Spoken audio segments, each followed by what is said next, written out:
Hey.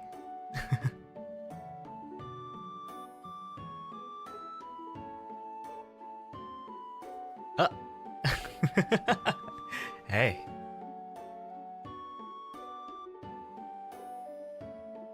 Hello. Hi, how's everybody doing? Hello. My name is Cassian Floros, a first stage production, Ian's first generation. Avallum. Oh shit, why are you so off-center? Sorry, damn. Hey. I've never actually like used this feature in VTube Studio. It's not a toggle, by the way. This is not a toggle. It's basically you can make some layers transparent. That's also why you know how my chest has some shadows, right? Even though there's nothing over them, right? But yeah. Hello. Let me just show you the whole thing then. Like, I mean, I can remove my little skirt, but it's not gonna be a good sight, I'm telling y'all. Yay! Yeah, my hips sway a lot more without all the clothing. Looks kind of crazy, not gonna lie.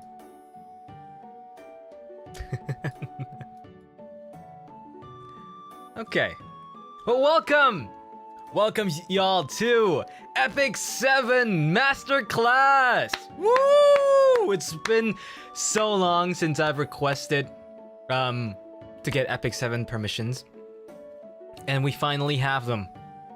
And I am very excited to present to y'all my favorite gacha game of all time that I've been playing for what, 4 years, something about that. And yeah, I even set up my gaming overlay just for that. Look at this. Oh, see this? Yippee! So, welcome to Epic 7, the JRPG where you can play JRPG? It's technically Korean, right? But the RPG game where you can play the animation, quite literally sometimes. Yeah, it's a story game mainly. So what I suggest you to do is when you play it, sorry, I'm kind of covering the thing. When you play adventure on the bottom right, don't skip the story. All right, it's best to enjoy the story and to play it slowly. All right. This is my first advice for y'all. But how do I start? I didn't even think about that. I guess I should probably start with the concept of Epic 7, right? If you don't know, Epic 7 is a turn-based game in which you collect characters, give them equipment, and fight in a turn-based order, or turn-based gameplay style. As you can see, there is a speed stat, and that determines who goes first and who goes last. So this is my second account, by the way. As you can see on the top left, it's not maxed out yet at all. It's rank 52 only. I started it a few months ago. But yeah, in this stream, you can basically also ask me very specific questions if you'd like, and I'll try to catch them. If I don't, you can, you know, kindly remind me that I didn't see it, or, you know, just ask again. Just don't spam. That'll be nice. Jean, thank you so much for the super. Distracted by your beautiful exposed shoulder. Where's the Epic 7? I can only see Epic buffed shoulder. Okay. Gets you shot. Anyway, I would like actually to start off with a really important thing when you start Epic 7, and, or well, right now, there is this event called the Moonlight headhunting. Okay, so in this Moonlight headhunting, you can basically just do your regular things, your regular dailies, which are your daily missions here under reputation. You can see the Three Sisters Diary, the daily reputation. This is your daily missions. If you do your daily missions and your weekly missions, you basically get currency for this Moonlight headhunting. And what does the currency do? Well, you can spend this currency to roll for characters here, okay? And until you get to the yellow part right there, the hero recruit available, it doesn't really do that much, all right? You just unlock shops, which means you can like spend your excess gold or excess points for goods. And these are really nice, right? You get an imprint chart, which is basically a, let's say, constellation in... Wait, what? Wait, no. It's like an Eidolon, or what do you call it in Genshin? Is it constellation? I don't know. I think so. But yeah, it's an imprint. But what is the real benefit of this? The real benefit is as soon as you get to this yellow part, the hero recruit available, you can choose one of the Moonlight 5 stars that you have rolled in here and get it for free, completely free. Hazer, thank you so much for the super. Oh my god, you have arms? Acts like a Victorian man seeing a bare ankle. Oh, okay. Yes, so what are Moonlight heroes? Moonlight heroes are unlike regular elemental heroes, like let's say Ray is a earth hero, Ida is an ice hero, and if we're lucky... No, we're not. Okay. I don't know. There's... wait. Here. Cecilia, for example, is a fire hero. Wow, this is loud. Wow! Lilius, please. God damn. Okay. I need to lower the volume real quick. Of voiceovers. And I guess battle SFX as well. Jesus. So, Moonlight heroes are light and dark element. For example, the new character Helion Lua is a dark elemental hero. This is her ultimate animation, by the way. Very cute. Very, very cute. And Moonlight heroes are very rare, okay? They're much, much rarer to acquire than regular RGB characters. So the opportunity to just, you know, get one of your choice for free is huge, okay? Huge. RGB means red, green, blue. So red, fire, blue, green, earth, and blue, ice. And don't worry, there are definitely more Moonlight heroes than slots on here, but the last slot on here where it says extra chance, on that spot you can reroll infinitely. Okay, infinitely. So you can roll until you get the Moonlight character that you want, which is also crazy, right? But there are some restrictions to this, and let me show you real quick. Okay, let me show you in a second. Here. Wait, I hope you can see it. Can you see it? I don't think you can see it. Can you see it? Can you see it right now is the question. I don't think you can. Eh.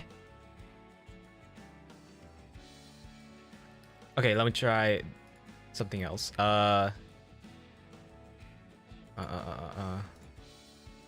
Give me a window capture. Window capture. Browser. Oh fuck. Okay, that works.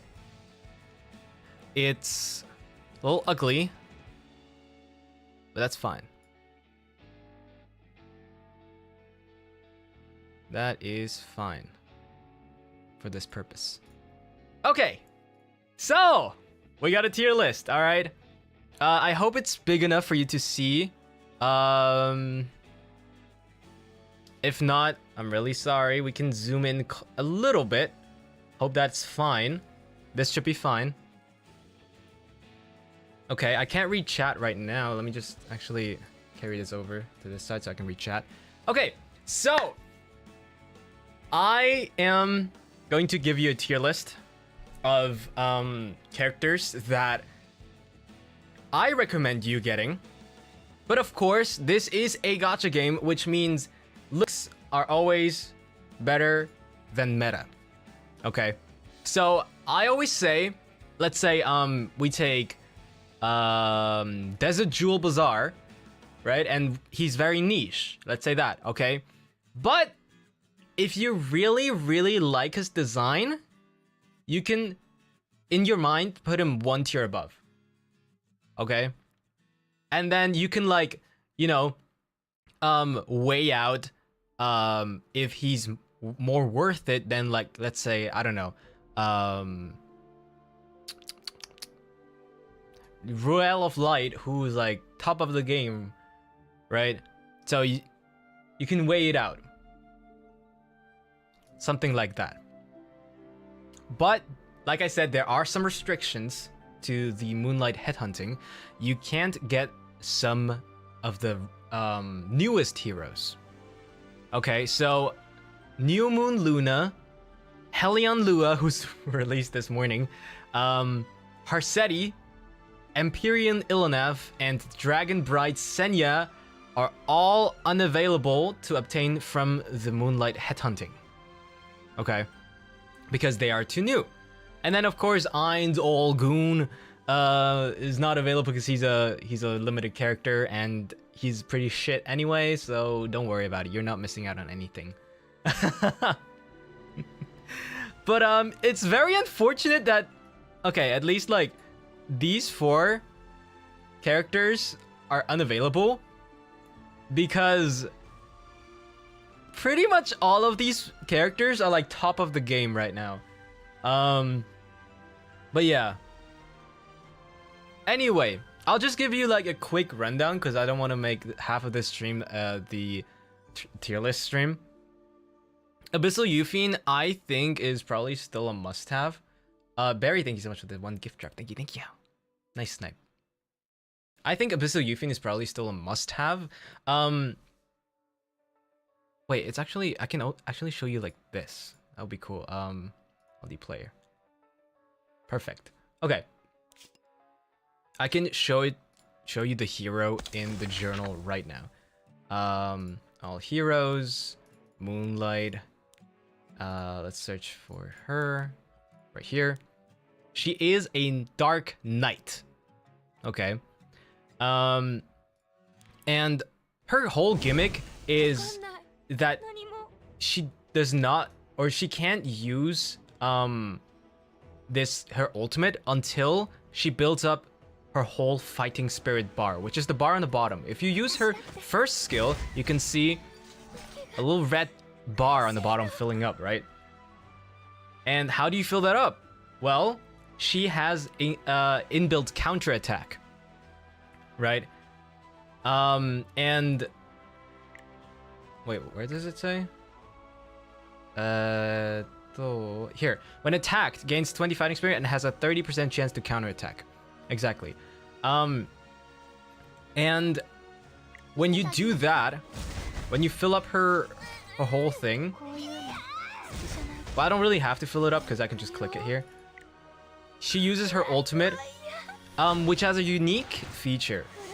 She gives herself the trauma debuff, which sounds bad for at first, because it decreases her own defense by 70%.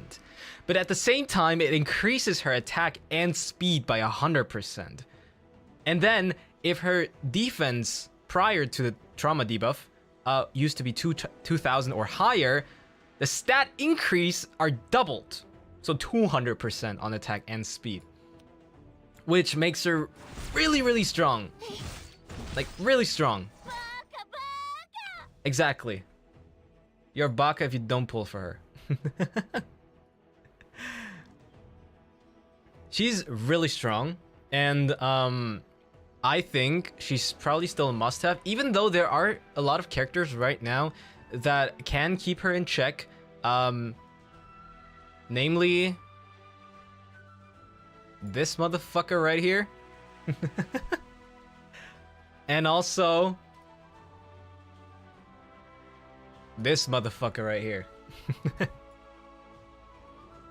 But, nonetheless, still a good character if you can play around him, okay?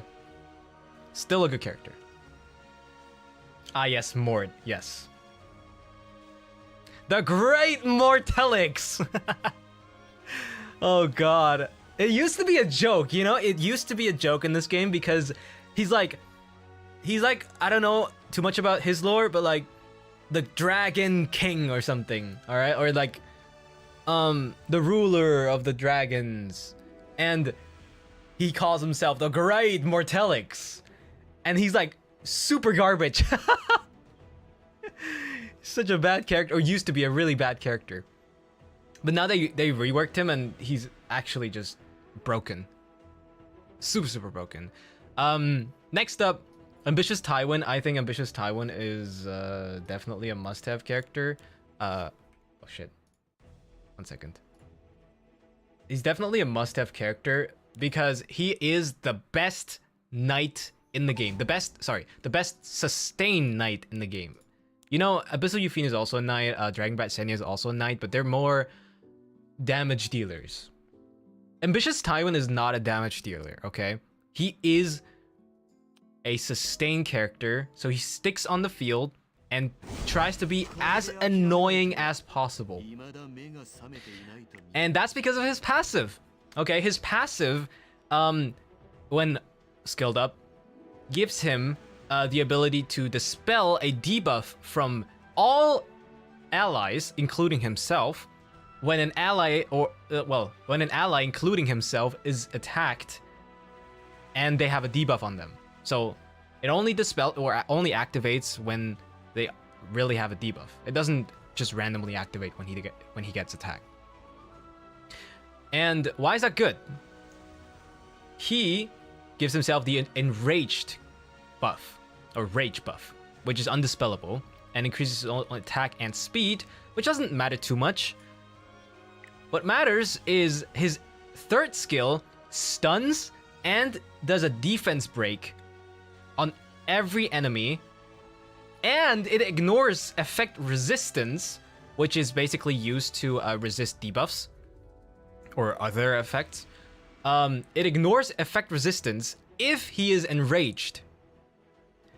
And this guy has insane base stats to stick around on the field, alright? So people build him so tanky with a specific set that gives even more tankiness to the whole team. And this guy just sticks on the field and people just can't play debuffs. You literally can't play debuffs into this guy because you will get punished hard for that, okay? If skilled up, it's like an 80% chance to stun and defense break, which is really, really dangerous. You just can't take the risk. Oh, and his S1 also ignores effect resistance if he's enraged. This is so dumb. It's so dumb. Like, this character is absolutely just a joke. And definitely a must-have. Wendy Whimsical, thank you so much for the super. Thank you. This reminds me so much of my old job, which is why I can't play any RPG games anymore. Anyways, looking mighty baby girl, Cass. Hey. I just showed my shoulders once, and y'all are treating me like like your baby girl, huh? But yeah, very, very annoying character. Definitely top of the game. Okay. I'm only gonna be talking like a lot about the must-haves and top of the game. If they're below like very niche, I'm not gonna be talking about them too much. Next up we have Apocalypse Ravi, and I think Apocalypse Ravi is just really bad because like I say she's even in the you're wasting your opportunity tier because there are a lot of characters that can inflict injury right now. So a character like her who relies a lot on her HP scaling is very has bad chances in this meta right now. And since her best in slot artifact was also nerfed a while ago, she does not work against debuffs anymore. So yeah, she's just getting bullied. Also, she uses fighting spirit, and the character in this game, I'm not naming any names yet, completely shuts down fighting spirit or focus or any other resource. So yeah, not a good character. Definitely not a good character. I would not pull for her. If you really like her, you do you. You do you. Abba the Vildred is definitely not a character that I would suggest you pulling. Just because you get him for free. He's not a bad character. If anything, he would maybe be here. Maybe you can make a case for him to be here. But I don't suggest you getting this character because you can get him for free, including Spectre Tenebria. She's also a character that you can get for free. Basically, I'm just gonna put all the characters that you can get for free in here because I don't think that it's worth for you to get a character that people can get for free.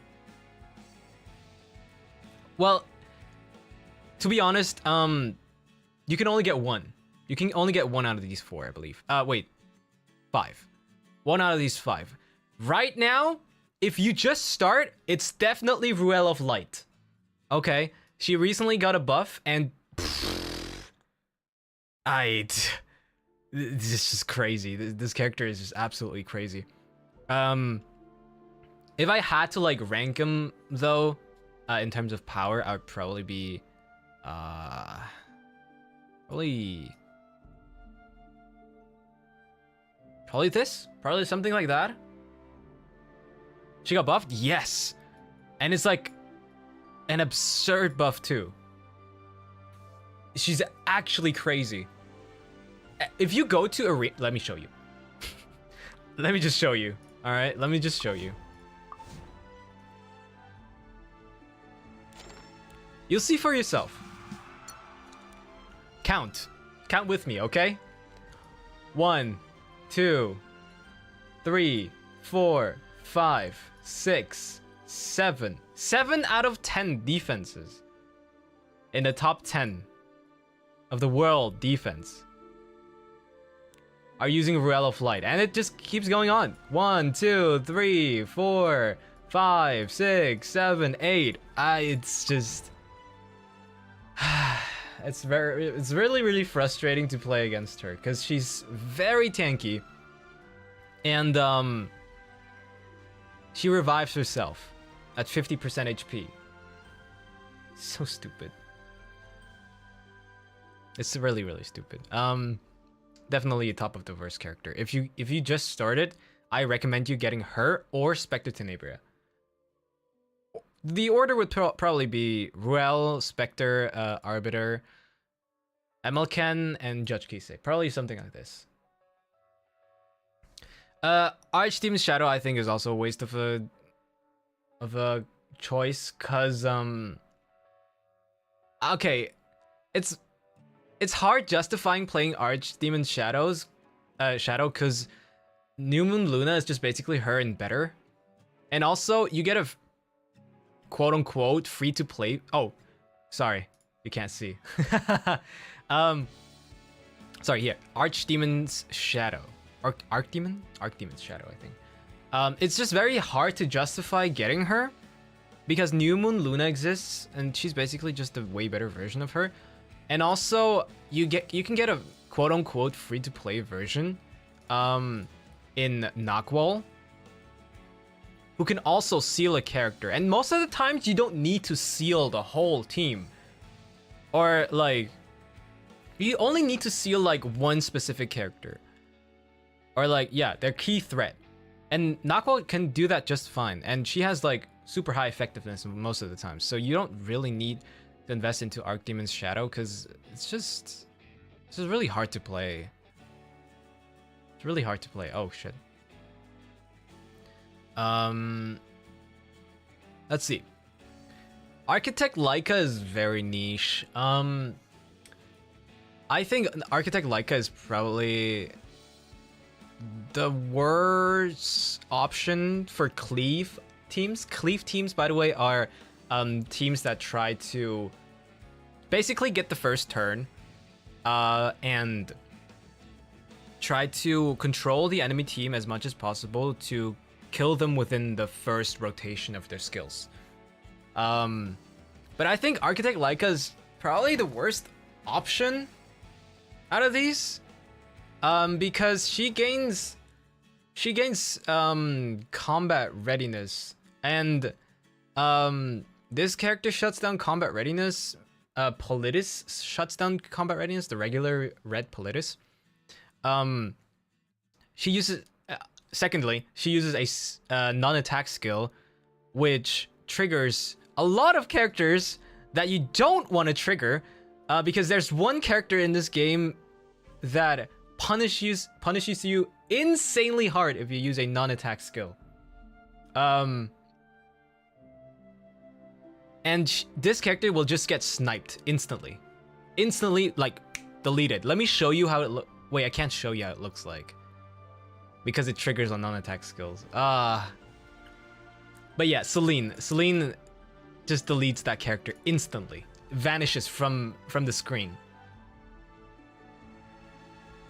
So I probably wouldn't take this character, especially not as a free player, because as a new player, okay? Because Cleave is definitely not a game style that you should adapt at the beginning of the game, because it's very gear heavy.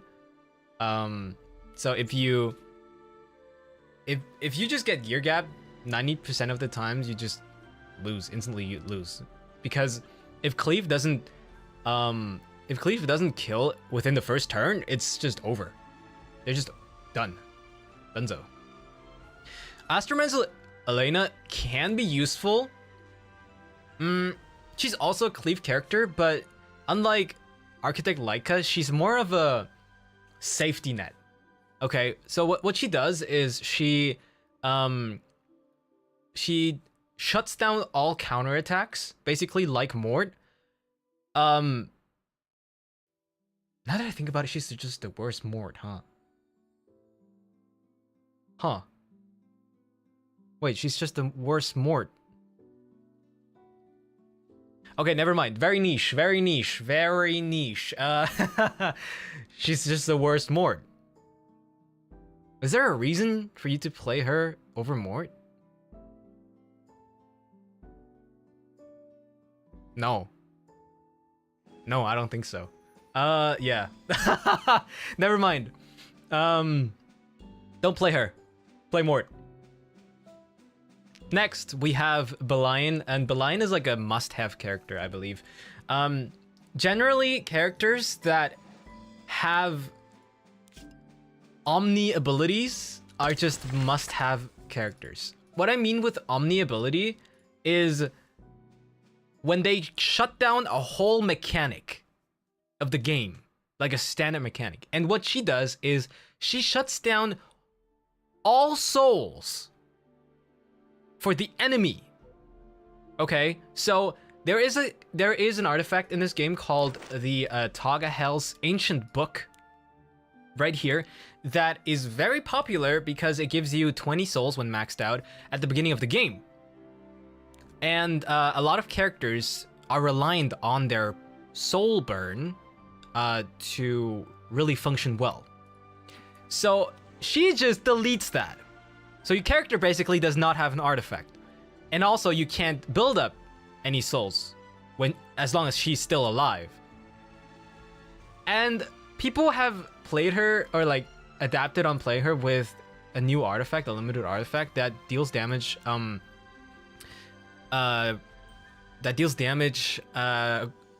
do you call it? How do you say that? Proportionally to her HP. And of course, a character like this that wants to stick on the field will have high HP, right? Makes sense. I'll show you her skills too, because her skills are really pretty.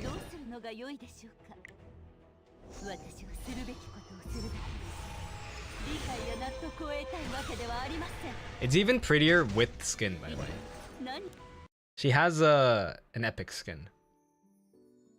But yeah, this is definitely a must-have character, just to have her, you know? She doesn't really always get high value, but it's always good to have her in the bag in case the enemy wants to cleave you. Because Cleave is very reliant on books, very often. Ashley, thank you so much for the 6 months. Can't wait to finish the exams and catch up to the VODs I've been missing. Miss you a lot. Good luck on the exams. I'm sure you're gonna do well. Suddenly I can't choose between her, Tywin, and Flan. Wait, oh, Pirate Flan. Okay. Well, it's your choice. I can't really tell you what to pick. I see 2 mothers in the screen. Okay. Alright. Be gone, Beline. Next up we have Blood Moon Haste, and I think Blood Moon Haste really got shafted by Empyrean Illinev. Because Empyrean Illinev, she... what was it? Gives every character on the field, I believe 50%, or what was it? No, 70% penetration resistance or something like that, or 50? I don't know. It's just very high penetration resistance. And Blood Moon Haste is a character that always penetrates defense. And all his damage comes from penetrating defense. And with her on the field, he can't do anything. Quite literally nothing. He's just a character on the field. So, he's still good because a lot of people just pre-ban Empyrean Illinev or just like avoid her as much as possible. So he's still a really, really good character because before her release, he used to be top of the game, right? Top of the game. Can't understand anything but Cass yapping so soothing and calm. Okay. If you have any questions or, you know, if you're trying to get into Epic 7, let me know. I'll try to explain it as understandable as possible. Brightwitch Iceria is probably a character that can be useful. Oh, sorry. Let me just show you Moonlight Haste animations. Forgot. He's a thief. Oh no, he's a Soul Weaver. Shit. Soul Weaver.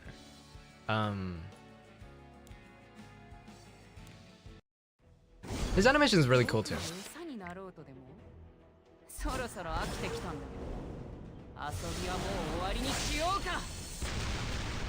Really cool. Really, really nice. Okay. He's very cute, yeah. Little twink boy.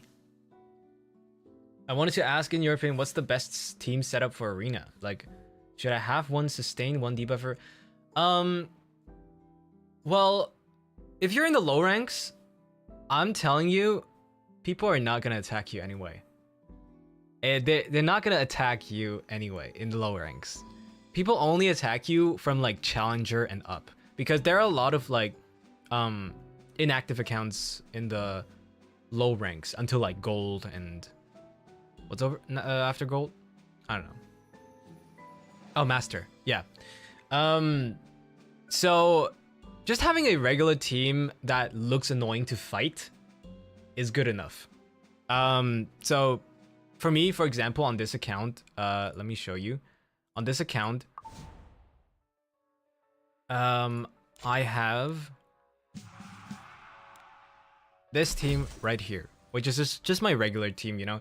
Ambitious Tywin, this Tina, so they can't debuff me because Afternoon Soak Flan is very she's bad against debuffs, okay? Or debuffs are good against her, let's say that way. So I have two people that are against debuffs, and one character that's just stealthed the whole time, Spectre Tenebria. So it's very annoying to fight this, right? And I'll show you. Nobody's attacking me, okay? I'm still in Masters, right? And nobody's attacking me.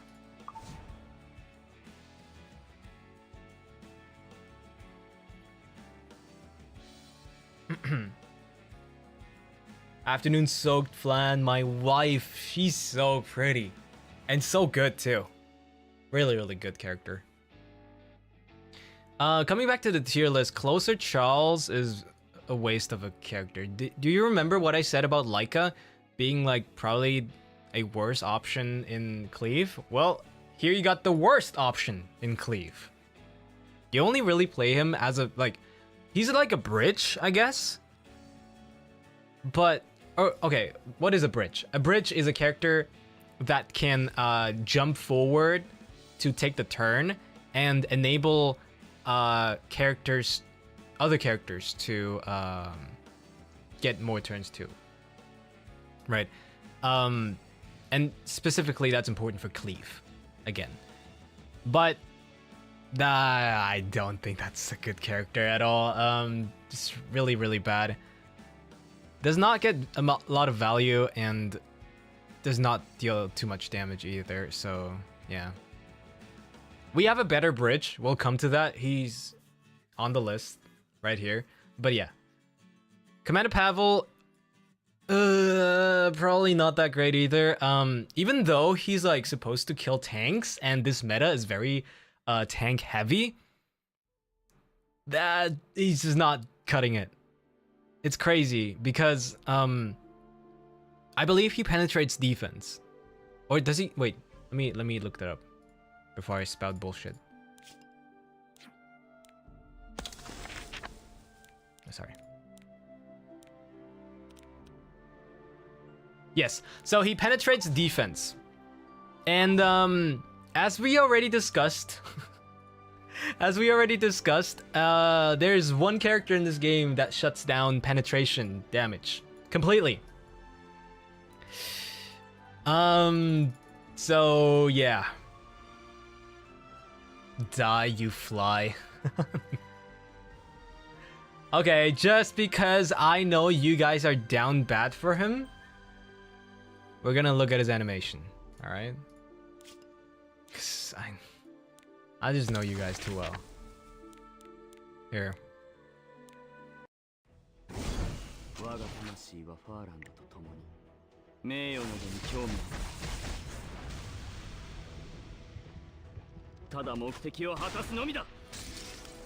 In English, he says something like, somebody like you has no worth in this world, or something like that. Yeah. Anyway, not a really good character. I would probably not pick him, because he's like one of the worst Cleave options. If you really want to Cleave, there are a lot of better options that you can pick from this roster. Conqueror Lilius, the thing about Conqueror Lilius is you can also get her for free. Her, Death Dealer Ray, Meteor Caverick. Did I miss anybody? Oh, Rylet, yeah. I think that's it. These four you can get for free as well. One of them you can get for free. Yes, you can. One of these four you can get for free, I believe. Let me just tell you, Do not pick Rylet. I swear to God. I swear to God. This character has, let me tell you, a 70% chance to dodge every time he gets attacked, okay? And dodging means you reduce the damage by like 80% and you don't get affected by debuffs. Okay? And I just can't pick this character because for some reason, when I play him, he gets hit by everything.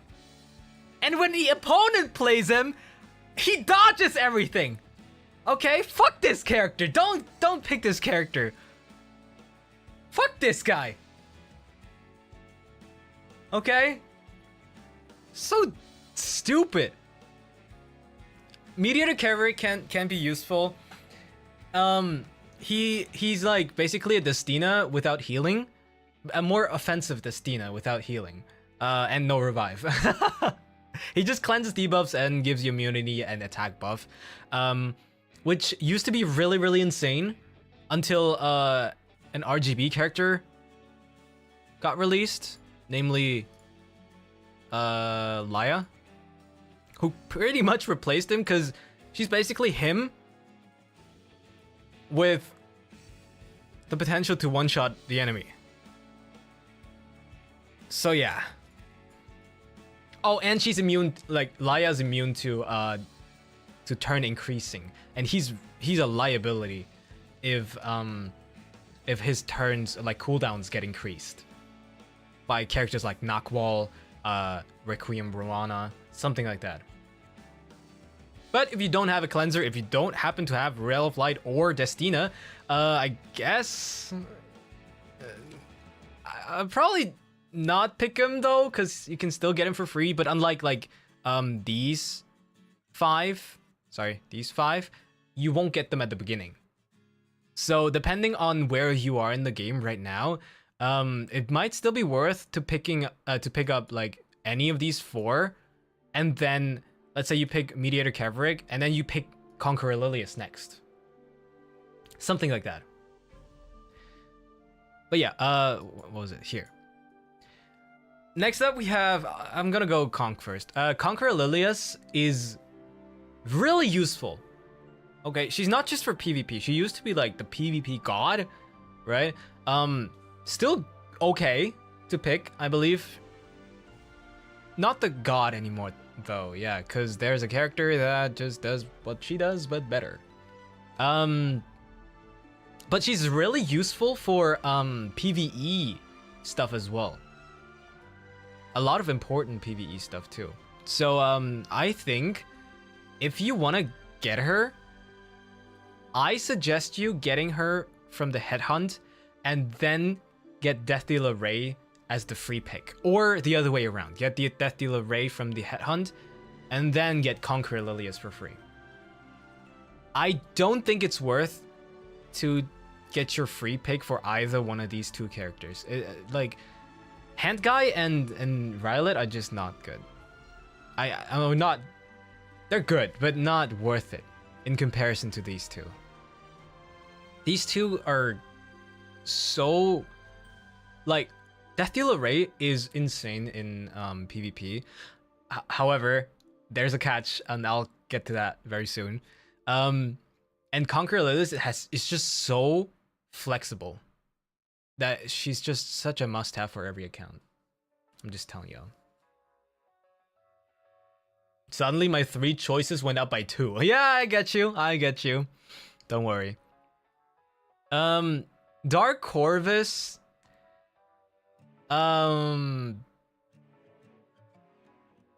This is just a Guild Wars character. He basically like every time he gets hit, his cooldown gets reduced. He starts off with maxed cooldown on his 3rd skill, but his 3rd skill is basically a one-shot every time. Right? But this is just good for Guild Wars because it's not working on any real player. They'll know how to play around this. But yeah, Designer Lilibet. Oh my god, dude. First of all, fuck this character. Second of all, I have to build her. It's so stupid. Because she uses fighting spirit again. Her main thing is she fights against debuffs by just completely cleansing herself as soon as there are like 2 debuffs on an enemy on her allies. She cleanses herself completely. And then she jumps forward by like 30% or something like that. And resets cooldown of all her enemies. It's so stupid. It's so stupid. Really. And like, the only character that shuts her down is not in my arsenal right now. I don't have this stupid character right now, which is why I'm gonna pick her up. This is my choice, by the way, if you're asking. It's 40%! Fuck that. Fuck that. Yeah. Stupid character. I'm like very torn on putting her into top of the game because it's so annoying. So annoying. Pretty much the only good counter into a Tywin Death Dealer Ray. Because she shuts down the combo completely. Yeah, I have to. I think I have to. I think she's top of the game right now. With the recent buff too, I think she's just too well designed to play against the current meta. It's insane how much value you get from her thing. From her passive and her S3. Dragon King Sharoon is like what she's like trying to be designed a little bit. She's trying to be her so bad, right? She's trying to be her so bad. She wishes to be her so bad. Sorry, wait, I forgot to show you the character animations. But I don't think she does it that well. Like I think she's just the worst design a little bit, to be honest. I don't really see the reason why you should play Dragon King Sharoon over design a little bit in any case, really. Why? Like what she does is she cleanses all debuffs from your allies that hinder their movement. So stun, sleep, fear. These 3. She cleanses all of these if she gets the turn, or like if anybody gets the turn, I believe. But why do that if you can cleanse all debuffs without like condition? Right? So yeah, I mean the only upside from Dragon King Sharoon over design a little bit is that the Dragon King Sharoon does not use fighting spirit, which means she's better into Seafan and Politis. But that's pretty much the only thing, really. That's the only thing. But yeah, Eternal Wanderer Ludwig is, I would say, probably the premier bridge for Cleaver. I think he is the best choice. If you have a lot of soul burns and all. Very nice, very good character. It's just so like nice to play him in Cleave. Can't tell for myself because I don't really play Cleave, but every time I see a Cleave player play this character, it just goes very smoothly every time, and it's nice. The only downside on him is like he needs soul burns, and let me tell you something. Right? But yeah, still, I think it's a good character. It's just pretty hard to cleave right now, I believe, with all those tanky units going around. And again, he uses also penetration, which means ooh, just yeah. But you know, if you go around these characters, right? If you go around, like, you most of the times pre-ban one of these 2 anyway, right? Probably Beline and Harsetti most likely. But yeah. Anyway, Faithless Ludica. Wait, sorry. Let me show you the animations real quick. To all the characters that I missed. because they have really good animations. It would be a waste. Conk. Go Conk first. Alright. Let's go.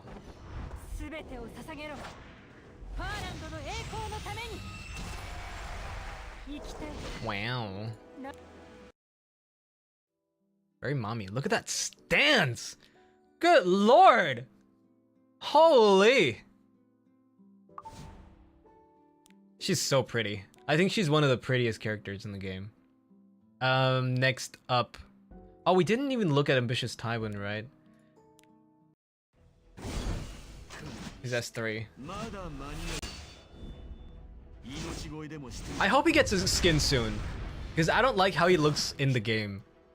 I like his, like, you know, 2D sprite and all, but I don't like how he looks in the game. So I hope he gets a skin soon. Let's see. Who did we miss?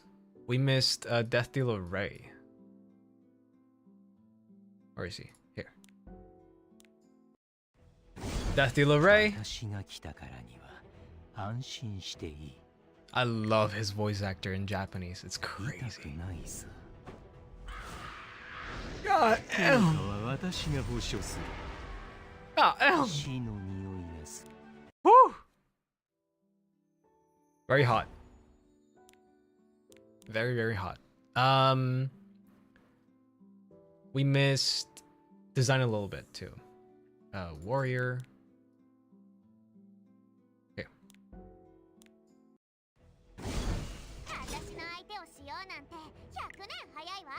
I believe Lilibeta has the same voice actress as the female protagonist in Toradora, by the way.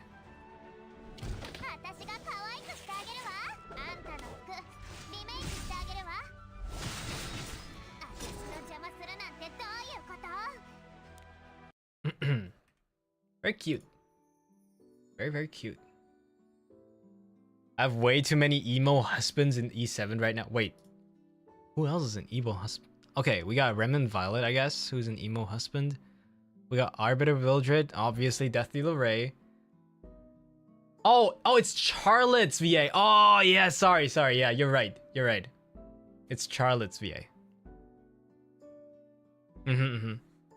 Oh, Genua is also an emo husband. You're right. That's Sukuna, by the way. That's Sukuna. Next up, Faithless Lyrica, I believe is really niche. I don't think you should pull for her anymore.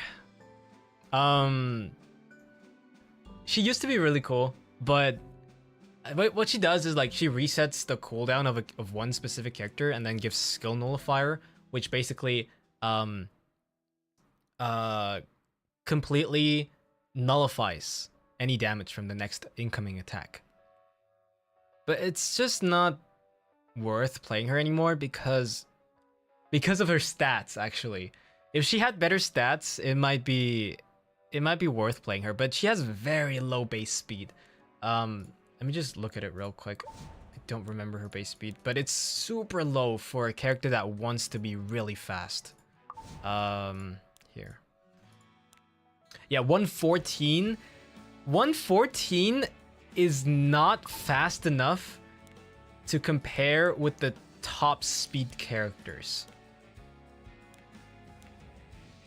Like 114 in comparison to 129 is just not cool. Like every Ran in the game just has a 15 speed advantage over her. Which yeah, is not great. Definitely not great. Fawn Cecilia fell off hard, unfortunately, and I'm waiting for her to like get a buff. She's probably like the worst sustained knight in the game right now. She just fell off hard. She used to be really cool. Now it's just, why even bother, really? You can just play Ambitious Tywin with protection set, and then you have a pseudo Fallen Cecilia that also cleanses debuffs. So yeah, Probably skull emoji tier. Next up, Last Rider Crow. I believe Last Rider Crow did get a buff last patch, and I think he's pretty useful now. It's just that he gets shut down completely by Empyrean Illinev, so you can't play him into her. Let me just give you a comparison. Last Rider Crow usually hits for like, let's say highball 13,000 damage. Fixed, by the way, because he penetrates defense. With Empyrean Illinev on the field, he does 1,000. Okay, you have to put that in perspective. So, yeah. It's just really hard. Really hard.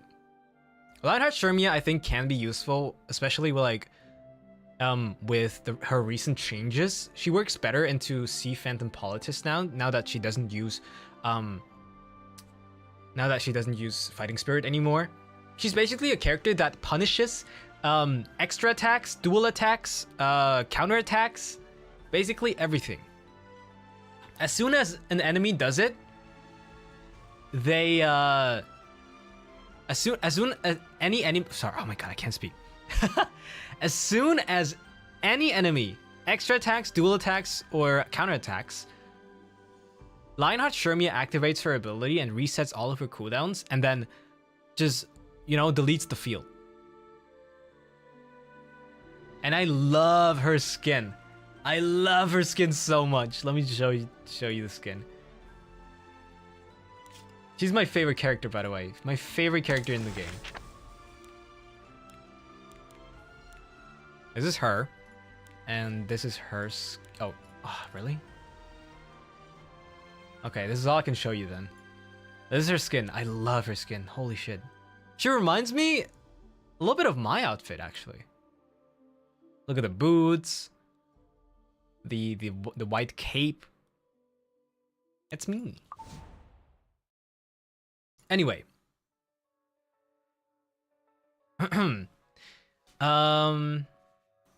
Little Queen Charlotte fell off hard too. She's like supposed to be this one nuke character that deletes dark units. Okay, she deals more damage into dark units. But let me tell you something, she penetrates defense. And we learned our lesson today, didn't we? Yeah. Yeah. Yeah, it's just really hard. It's really hard to justify picking a character like this over like a lot of other characters that can just deal more damage without penetrating, right? Lone Crescent Bologna, I think this is probably a little biased, but I think she's a must-have. I think she's a must-have because she works against a lot of meta units right now. Like Navy Captain Landy resists crits. So she has like a 70% chance to resist crits. And Lone Crescent Bologna always crits. Always. I think she's a very stable damage dealer that can stick on the field for very long, and that on her own as well. So she doesn't need that much support. She's very self-sufficient because she has a lot of options. Jesus Christ. She has a lot of options for her sustains. She can use counter set Sigurd Scythe. She can use Lifesteal set. She can use Destruction set Sigurd Scythe. She has a lot of lifesteal, basically. She can also use did I say lifesteal? Yeah, I said lifesteal. Lifesteal with any damage artifact. I think she's just very nice to have. Very, like, if you don't know what to pick, you can just pick her, and it always, like, she's always doing something. You know? good single target damage, good AoE damage, gives the whole team vigor if you kill, gives herself immunity, so she makes herself immune against debuffs. It's just, you know, a very comfortable character to have. Maid Chloe, I think, is pretty niche. I don't know if you would want a character like her on the field, especially because like Ruel exists now, and like she's like Maid Chloe on steroids. So I don't think you can justify her. The only thing good for her is like she has a team revive, and Rail of Light has 1 revive at full HP. But yeah, it's just hard to justify a character like this. Navy Captain Lanny, I think, is a must-have, because like Lone Crescent Bellona, she's a very stable DPS. Has self-heal, AoE damage, penetrates, defense, stuns, counterattacks. It's just very frustrating to play against right side Navy Captain Landy, because for some reason my Navy Captain Landy never counterattacks and never uses her skill 2. But on the right side, oh, she counters me every single time. So yeah. If you're one of those right side players, you gotta get her. A lot of value. Operator Sigrid, I don't think can be justified. I'm thinking right now because like Ambitious Tywin uses like the protection set, which gives a barrier, and Operator Sigrid penetrates defense by like 100% or something. What was it? 70%? 100%? Something like that. When she uses her second skill, and the character has to have a barrier in order to work. But it's just not worth it, I believe. It's just really hard to justify her because she really wants to take at least the second turn, and her value over any other character to take second turn is just not that good, so probably not. Oh, let me show you the animations for Lone Crescent Bellona and Navy Captain Landy. Previous skills. Anchor. Go.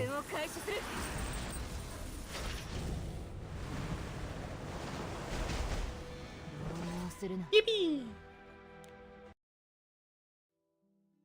And then we have Lone Crescent Bellona, which I think has a super nice animation. I love her animation. This is what?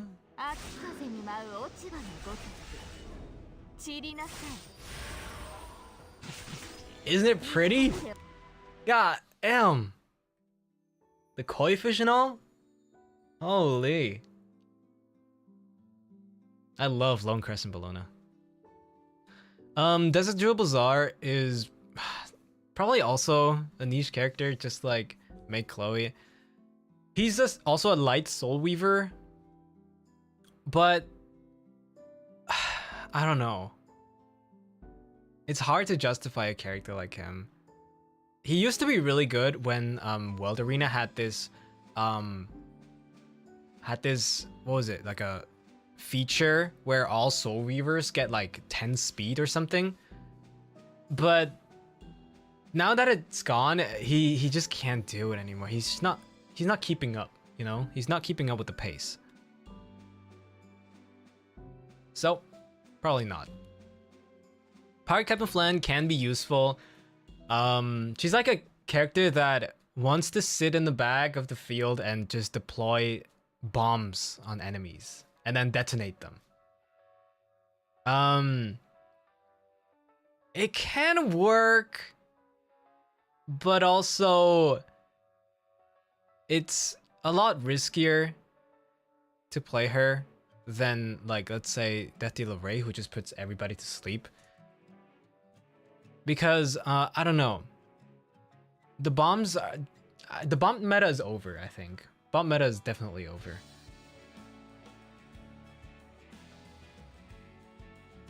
And she gets completely deleted by Dilibet and Tywin. Next up, we have Requiem Rowana. Requiem Rowana can be useful, I think. She's a Cleave character. But unlike other, like, not Cleave, I guess she can just can be used in Cleave, but she's also good in like delaying the enemy. What do I mean by that? She increases the skill cooldowns of all enemies by 1 and pushes them back. And she ignores effect resistance, I believe, as well. So yeah.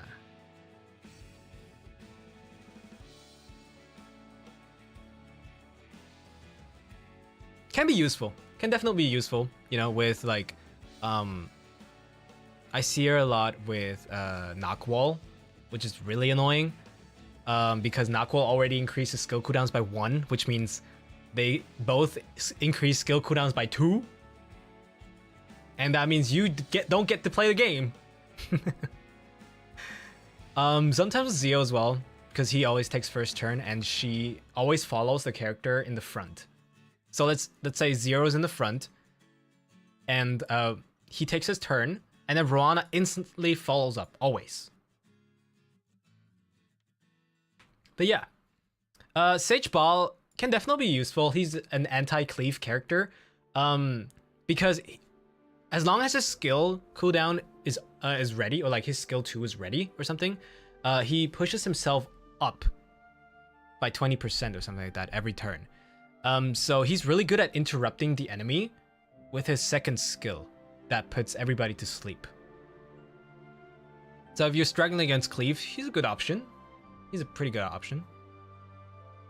Doesn't even need that much stats, you know? Just a little bit of HP, a little bit of speed, a little bit of effectiveness. That's it. See a lot of people run effect resistance ball though. Sea Phantom Politis, like I said, is top of the game. I mean, it's not even close. This character is just used in pretty much all aggro drafts, and she just does it so well. Shuts down pretty much half of the meta unit roster because of her, or used to at least, because of her resource cut. Which means characters like Lone Crescent Bellona, or Navy Captain Landy, or Abyssal Yufine can't use their ultimate abilities because she just halves their resources that they get. But yeah. Let me show you her animation actually.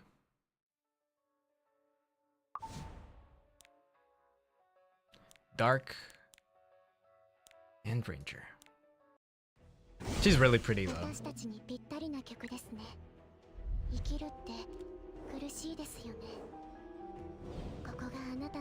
Yippee!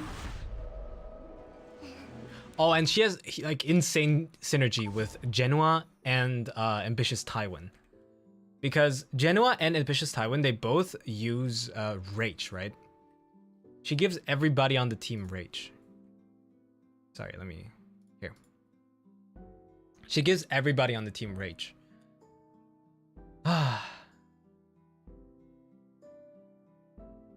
It's really frustrating to play against her if you don't have her. Silverblade Araminta...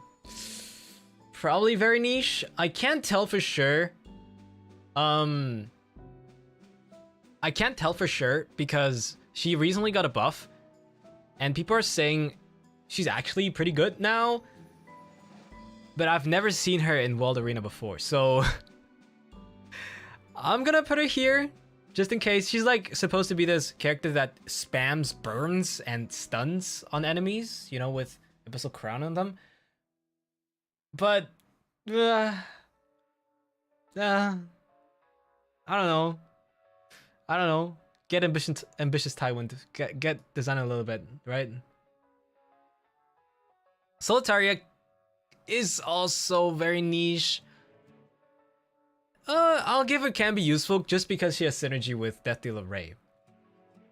Yeah.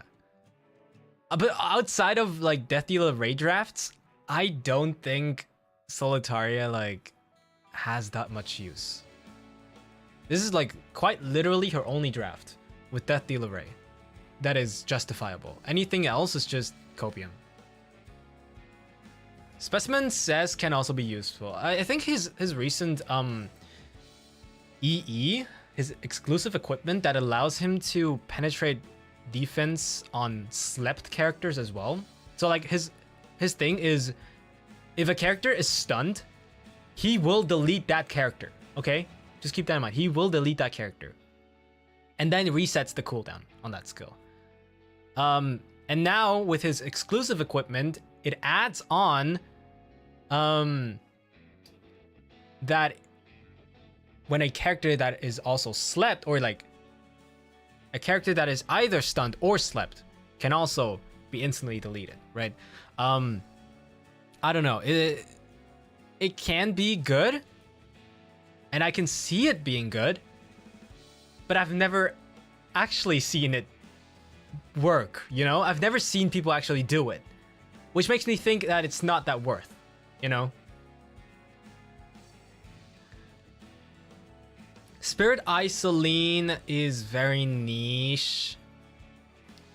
She's like, she can revive all of her allies and give them immortality and deal pretty good damage with her first skill. But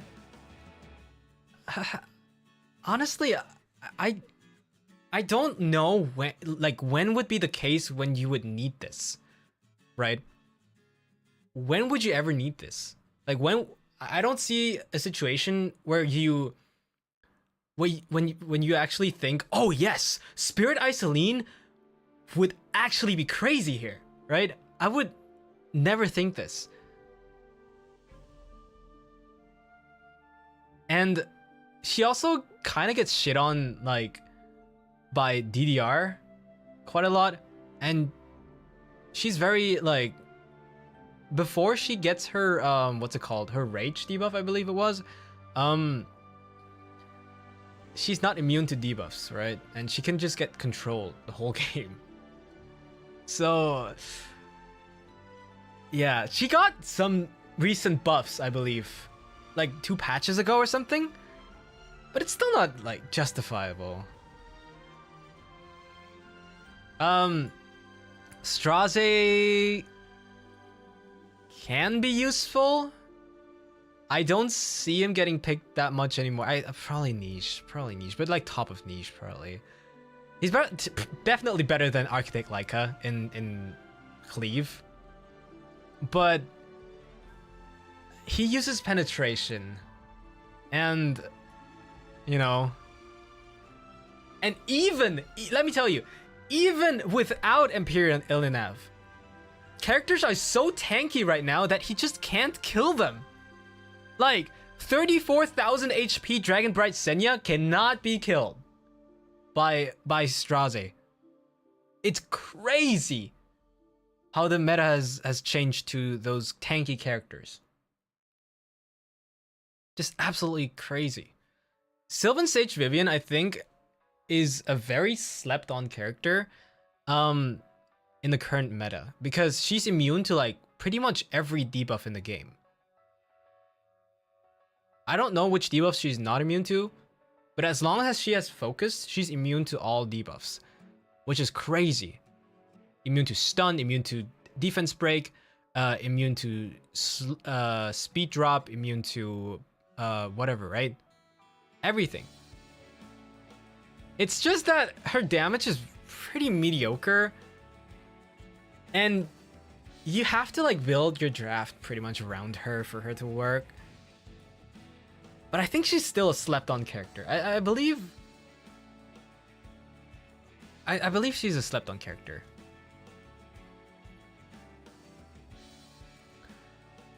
Top model Luluka's...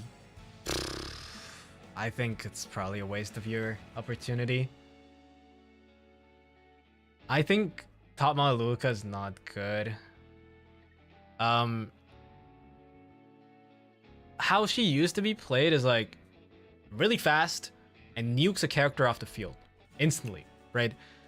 But that doesn't work anymore. It just doesn't work anymore. Like, what would you want to delete off the field? First of all, she uses penetration, which already cuts her damage by a lot.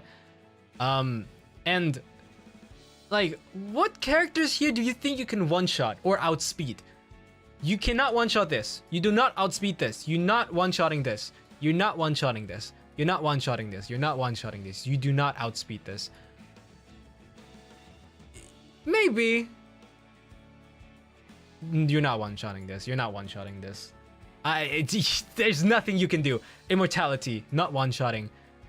Probably not one-shotting. We'll probably take turn first.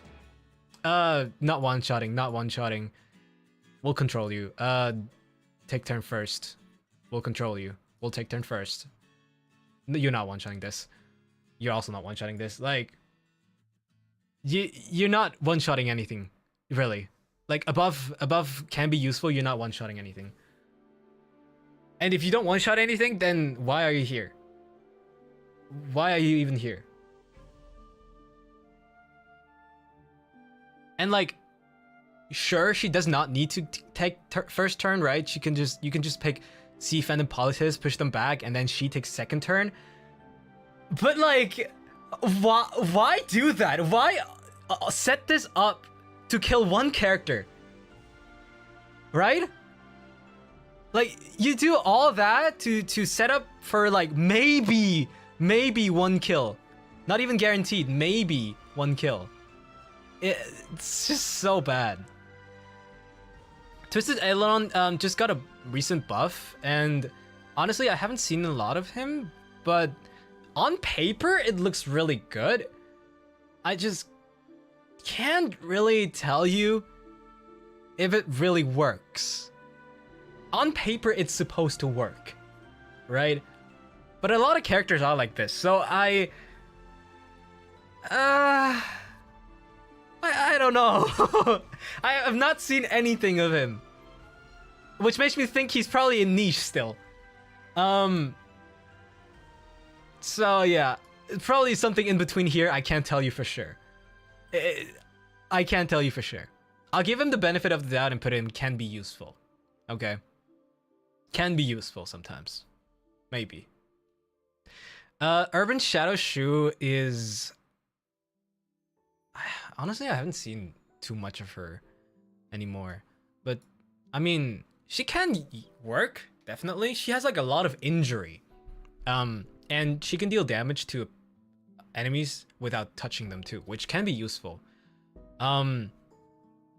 It's just... I don't know. I feel like her damage ramp up is just too slow. It's just too slow. Like, until, like, when you get to the point where you can kill something with your third skill, you're probably already dead.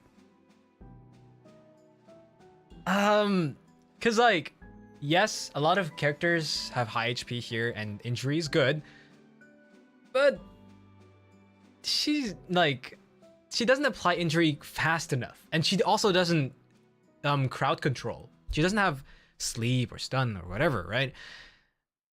And I just think she's worse than DDR when it comes to like applying like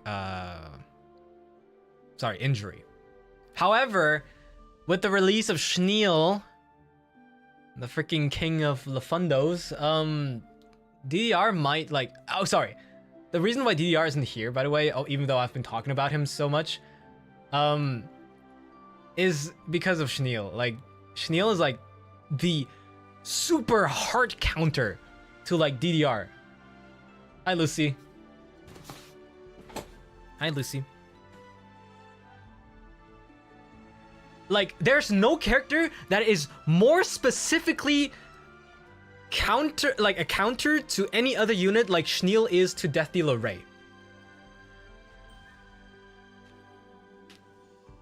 I just like, I'm fearing for my life because I play DDR, and I hope there's a way to like play around Schneel. We have to test it out next week, but like, I hope he does not just instantly kill this character, because I like this character and it's looking pretty doomed. I can't lie.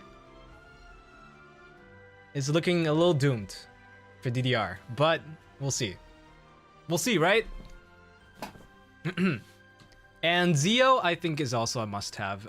Just because it's always nice to have the option. Like, you don't have to always pick him, but like, it's always nice to have the option to pick Zio into like knockwall, like enemy knockwall, or enemy I don't know, ran even. Like, it's nice to take the first turn when you know the enemy is really banking on that first turn, right?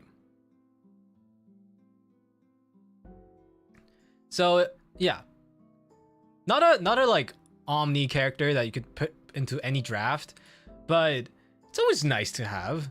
It's good to have the option. Zio top tier now due to Harsetti. I guess so. Like,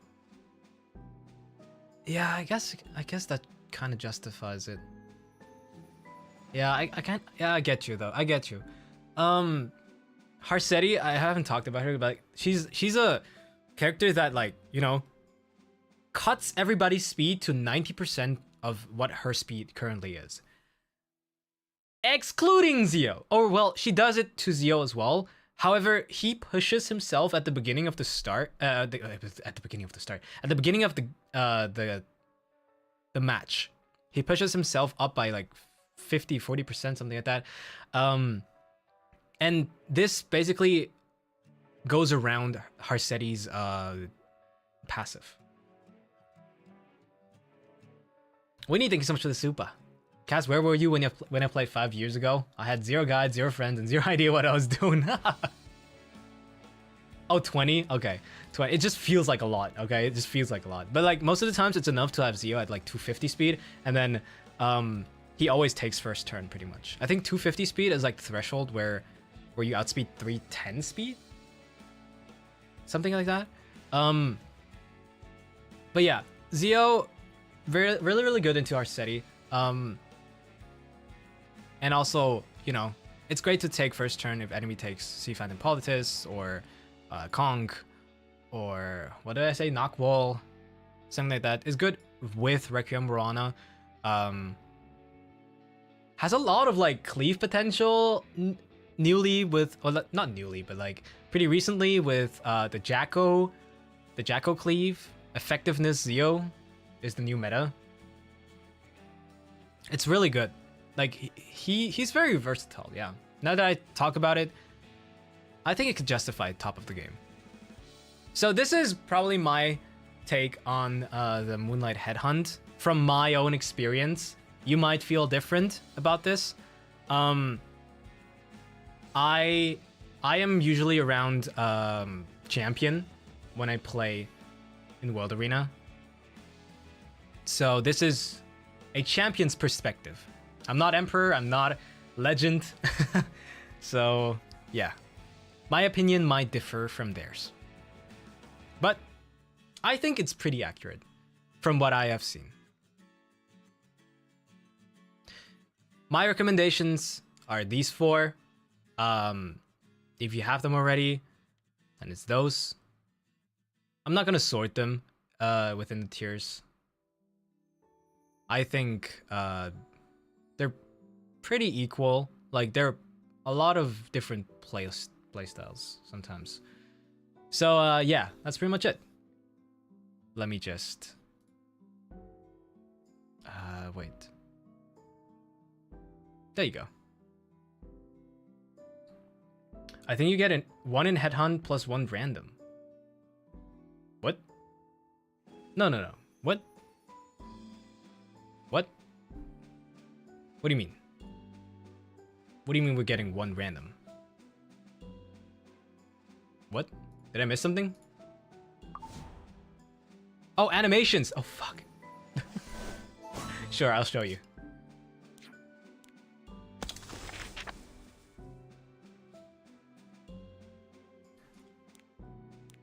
What did I miss?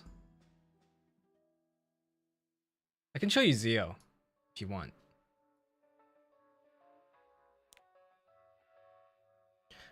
It's one headhunt and the last 1 day is reroll until you get the one you want. What?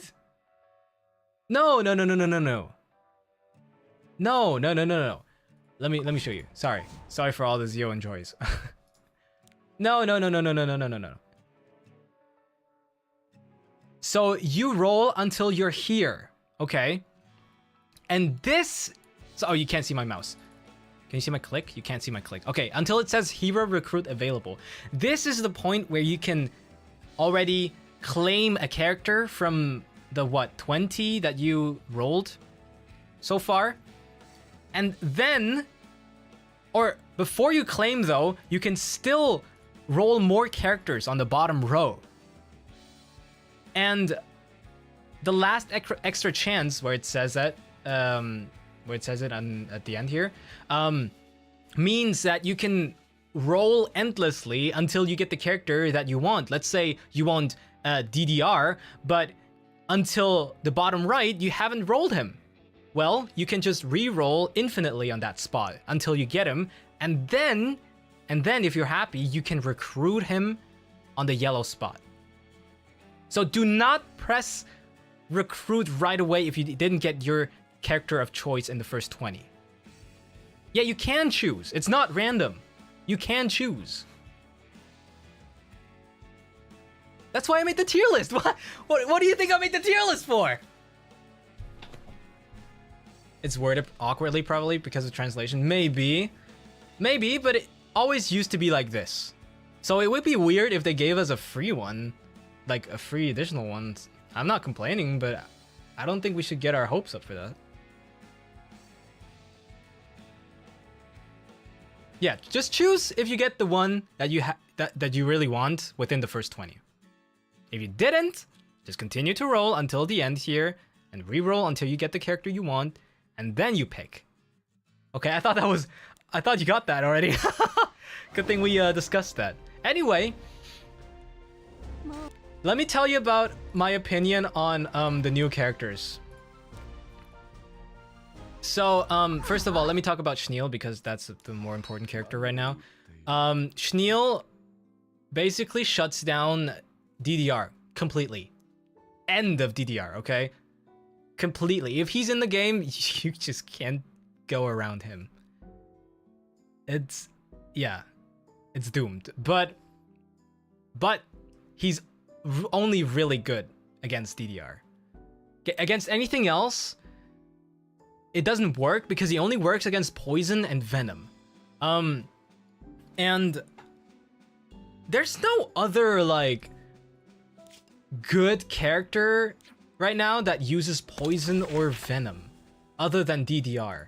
Maybe if you like consider that even an option, Spectre Tenebria, because she has, you know, poison on her first skill, but like nobody really plays Spectre Tenebrians in World Arena. So he only shuts down DDR. So if you really want a DDR counter, he's definitely the best option there is. But he only does that. So don't be disappointed if Schneel does not perform against anything else.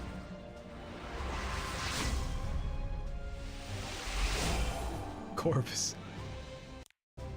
Also, it's way too loud still. Jesus Christ. There you go. That's better. Sorry, I forgot about the Zio animation. God damn. Mage. There you go.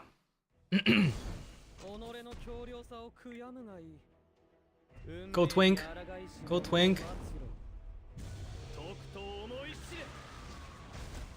Yay!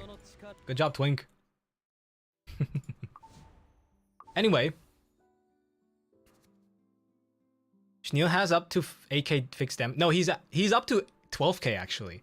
12k, but how are you gonna get that? How are you gonna get that? You have to use it 3 times. And you're not gonna get a reset if there's no venom or poison on the field. Right? You're not gonna wait 4 turns for each skill to reset, right? You're probably gonna get it 1 time and then never again if you're not fighting DDR. TEK around, please. Oh my god, Jesus Christ. Fine. Fine. I have him on this account even. Yeah! Go K-pop guy! Yeah! Go manga protagonist! He's so good looking, and for what? And for what? Okay, next up we have Helion Lua. Okay. She's cute, right? But like, I read her skills and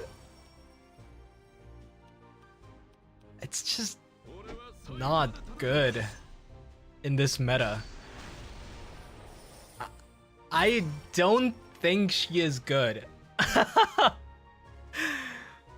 Like, how are you gonna play into Mort? How are you supposed to play into Mort when you, like, this character wants to give the whole team a counter attack? But how are you trying to play against Mort? Like, hello? And what I'm gonna do is really stupid because she's not good. But fuck it, we're pulling for waifu. Fuck! Oh. Okay, Sash.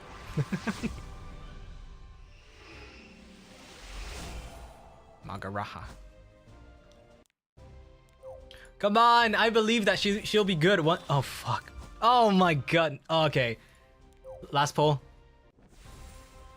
And that's it. That is it. Okay. I see. I can do one more Moonlight pull. Let's see. Maybe we get an ML5 right now. Huh? Oh, 4-star. Fake out. Fake out, fake out, fake out, fake out. Wanderer Silk. Ah, what a Shuri. Okay. Let the moonlight guide you. Let the moonlight guide you. Unlucky. Unlucky. Well, I just wanted to pull on this account. I'm gonna switch accounts now to my main account, okay? 1 second. Ellen Yar, thank you so much for the 5 gift drops. Thank you, thank you. If you got a gifted by Ellen Yar, make sure to thank them, alright? I'm switching account right now. 1 second.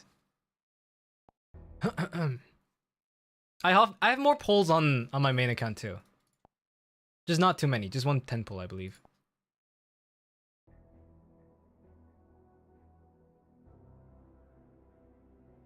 We can see the guild. Oh yeah, the Dewdrop Guild, the Dew Garden. Okay. There we go. Lua jump scare. Yeah, okay. Here, see the animation.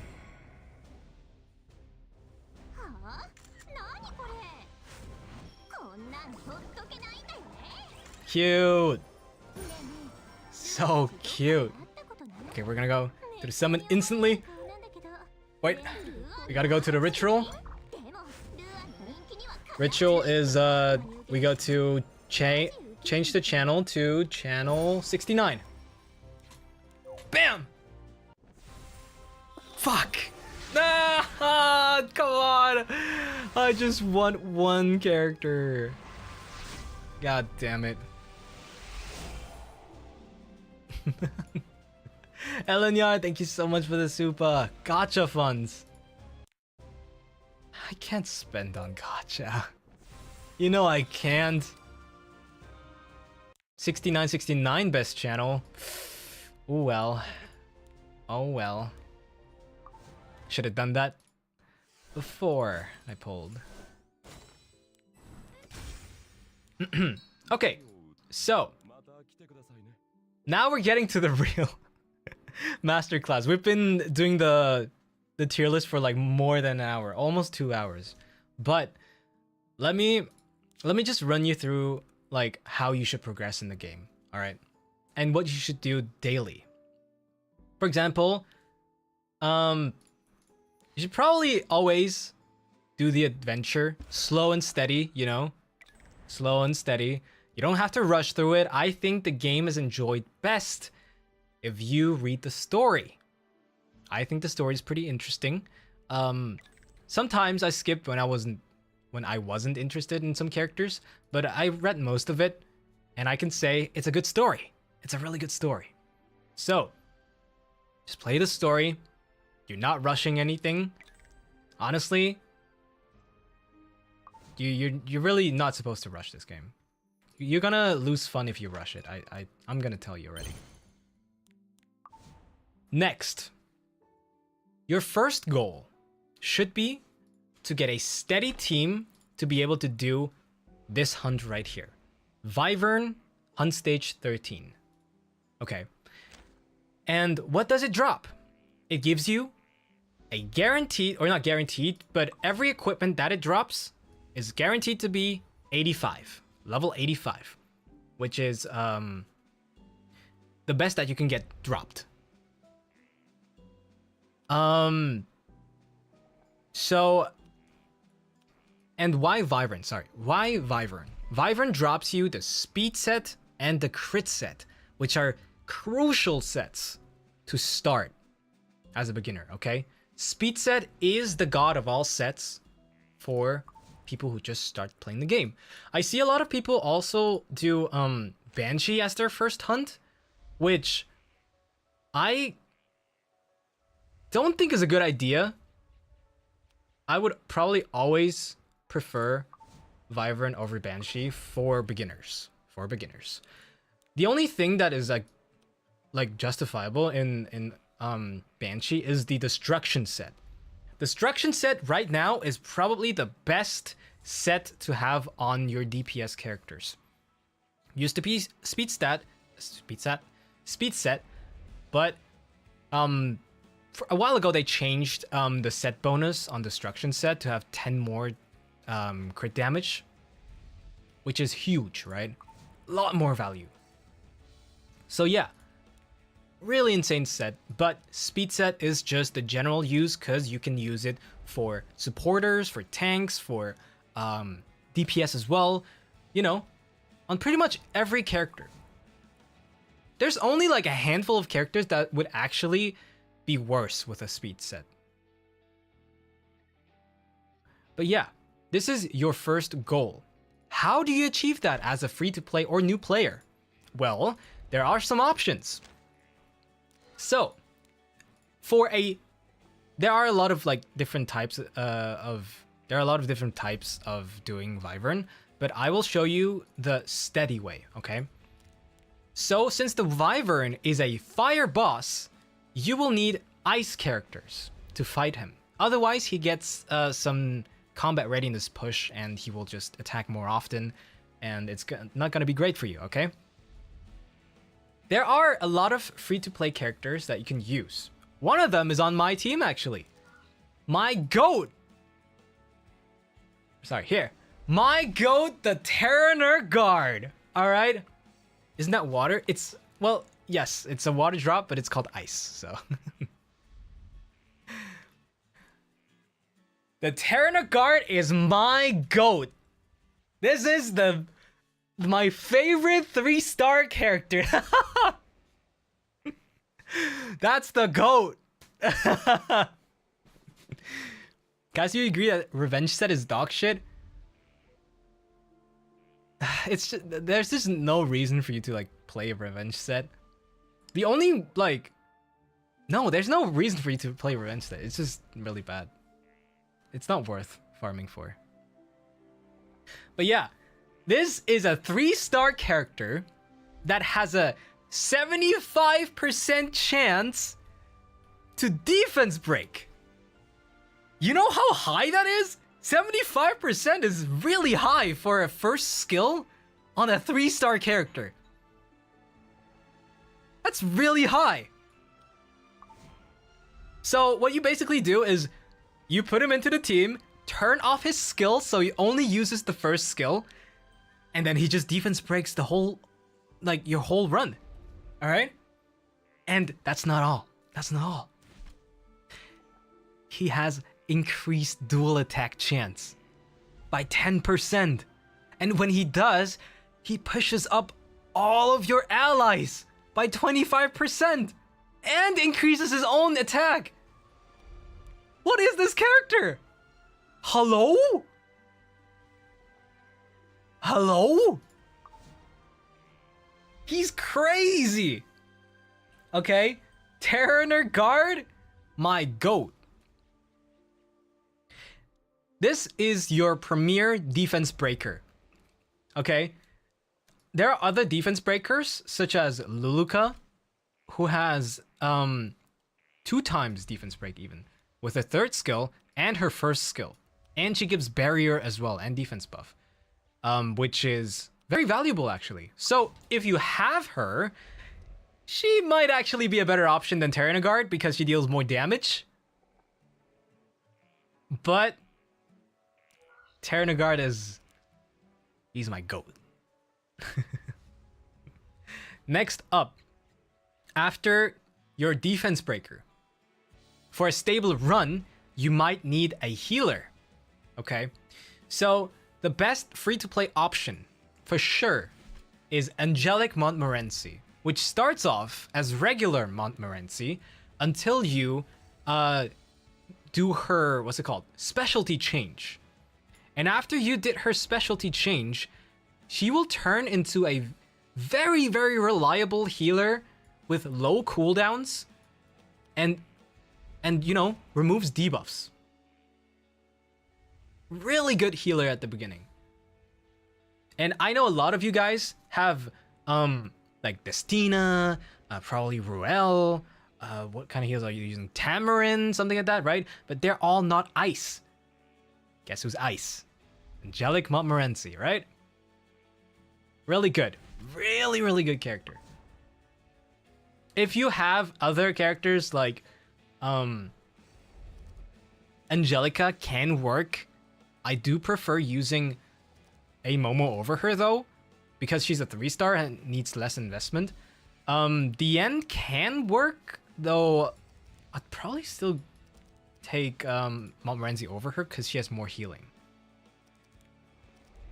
And I don't think Elena can work. Elena doesn't work. I think that's it for the healers, really. Yeah. Yeah, for a stable run, it's really important to have a healer.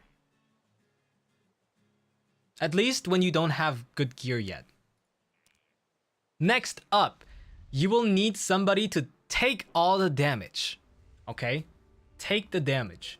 And the premier option right now is this guy, Breek. Why him?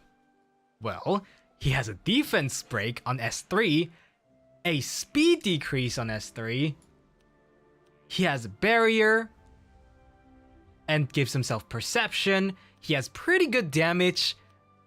He has a chance to use his S3 again after having full fighting spirit, right? So, all in all, he has debuffs, which you will need. He's tanky as shit. He has pretty okay damage for a tank. And, you know, yeah. Really good frontline. Honestly, I should swap out my Crow for my Breek, but I'm just too lazy and it works. So, yeah. But yeah. Very, very good character. Super good PvE character. Breek is just insanely good in PvE. So, a free-to-play option would maybe, right now, look like this, okay? So, what do you need? Well, you need damage. And what other character than Sigurd? Sigrid. Sigrid is a free character that you can get at the beginning of the game, and she does crazy damage, okay? Crazy single target damage on the Wyvern, especially on the defense, on a defense break. Which, oh ho, you have twice, okay? Sigrid is probably the best DPS for Wyvern for a regular run. I know a lot of people are using REM. A lot of people are using SSB and all, but that's like advanced shit, so you should probably not doing that.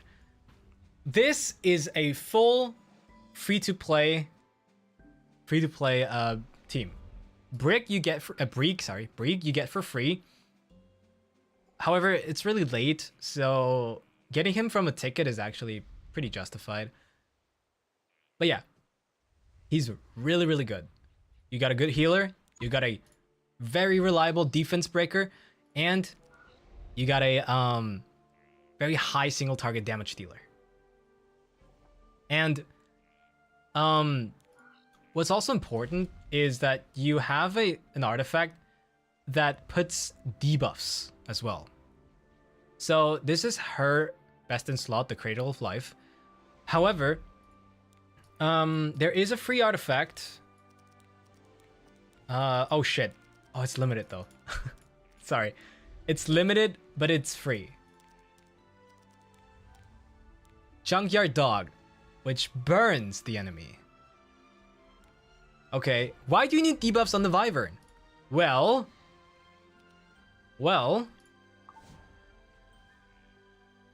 Hello? Here. Well... here. When the caster is inflicted with less than 2 debuffs, while below max health, attacks a random enemy with fire breath. And you don't want that. You always want to have the Wyvern attack your front line. Alright, the Breek.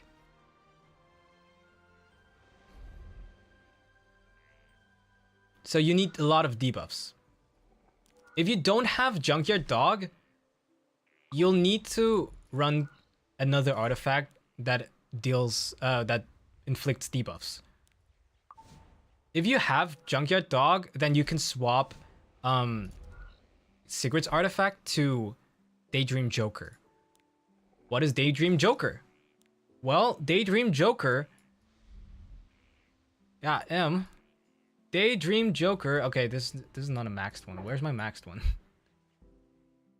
Okay, I got like 3 maxed ones. Daydream Joker increases your damage by 3% of the enemy's max health. Sounds like shit, right? Sounds pretty low. 3%? Wow, that's not a lot. Well, 3% of 150,000. Or no, how much does Wyvern have? How much HP does this guy have?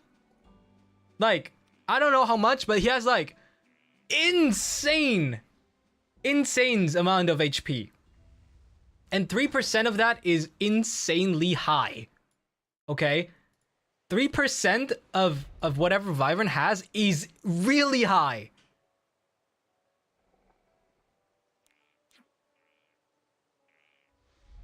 Okay. This guy is tanky as shit.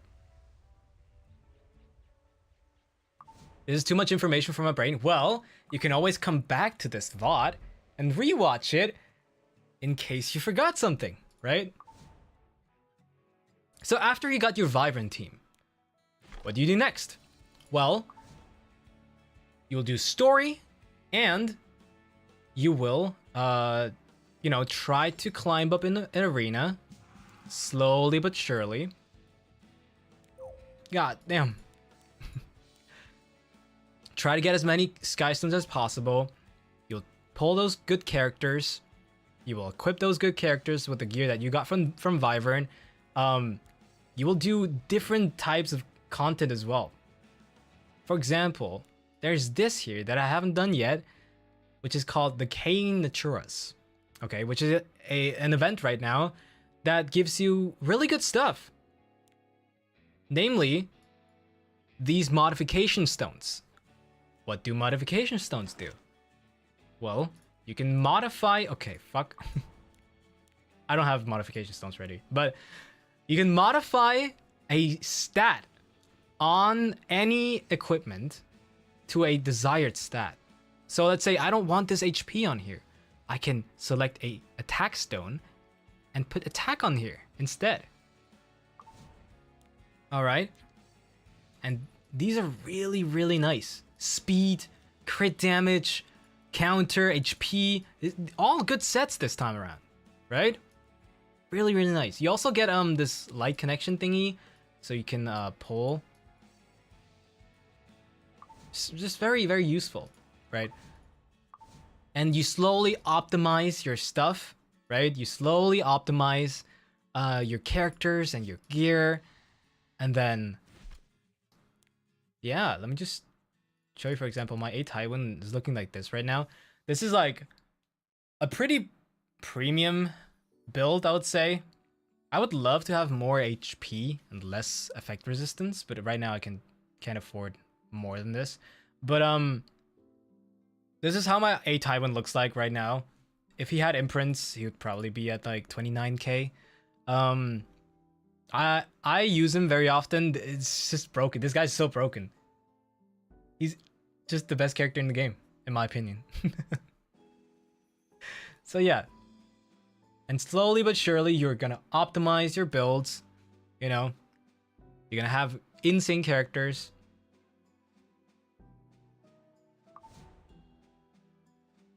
Not crit speed? No. I am not building him on damage. This guy is gonna stick on the field, get rid of all the debuffs forever, and annoy the enemy as much as possible.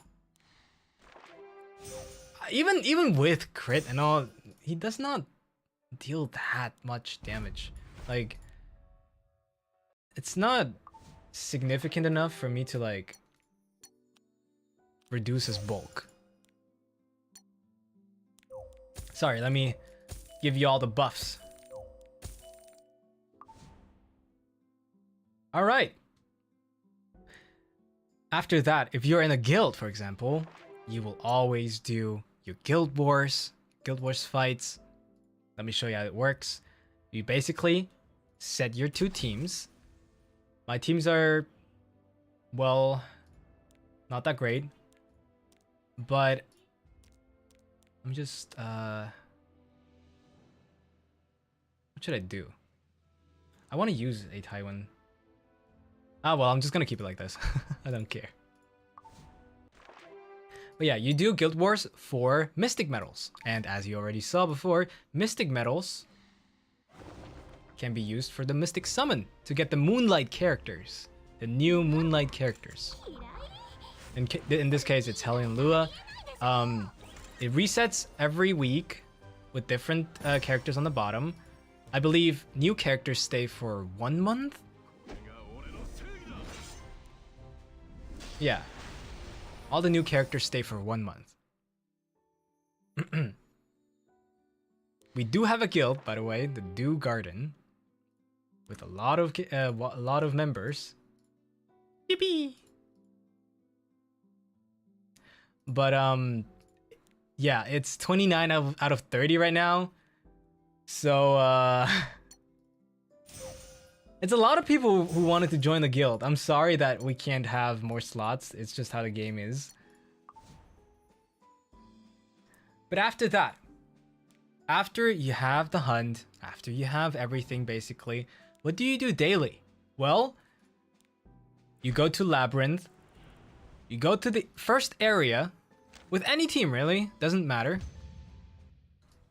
You go to this TP spot and you visit the furry. Okay? My model just stopped moving. Wait.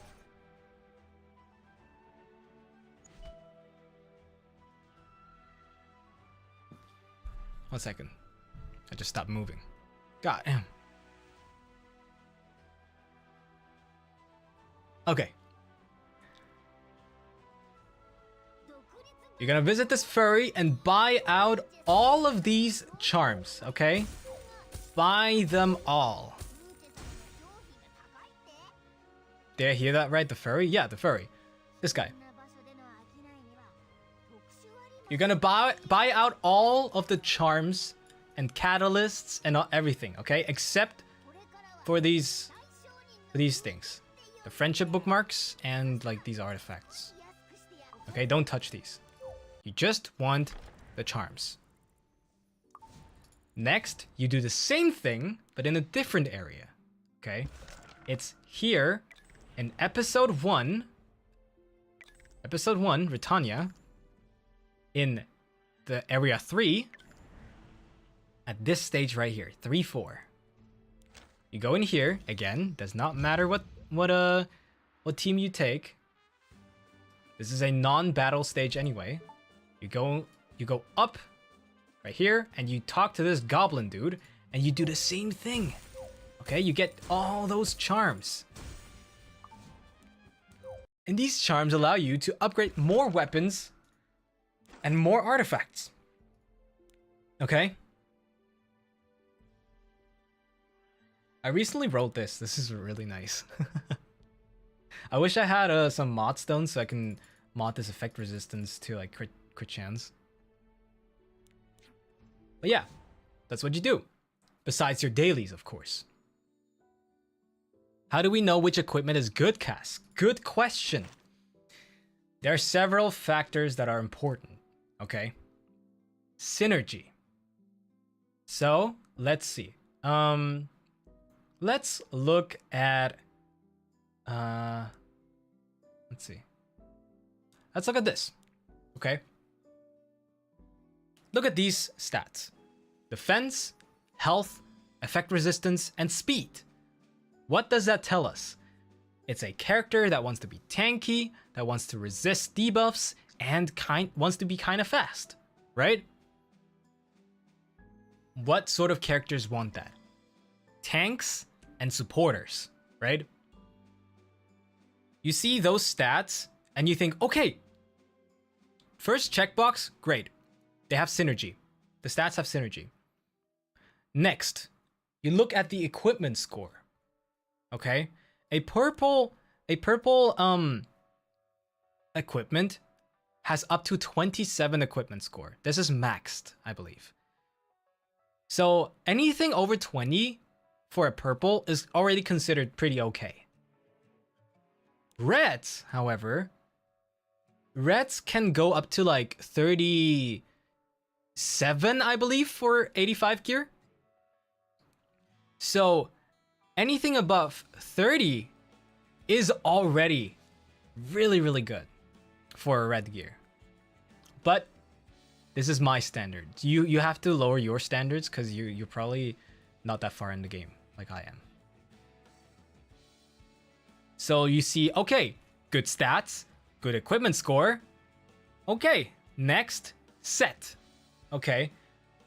You see, I probably can't give you an example because I probably don't own gear like this. But let's say you see all these stats: defense, attack, effect resistance, speed. It has high equipment score, but then the set is attack set, which means, ooh, I don't think any character would ever use this, right? An attack set is for characters that want to do damage, but these stats are for supporters or tanks or whatever. So you're probably not going to use it. Probably not going to use it. So you have to determine whether there is a character that can utilize this kind of gear, you know? For example, this gear is just perfect for him, right? Protection set, defense, health, effect resistance, speed, and it had high base stats. Perfect. You should roll it. Let's see. This one, defense, crit damage, effect resistance, health. 30, equipment score, resist set.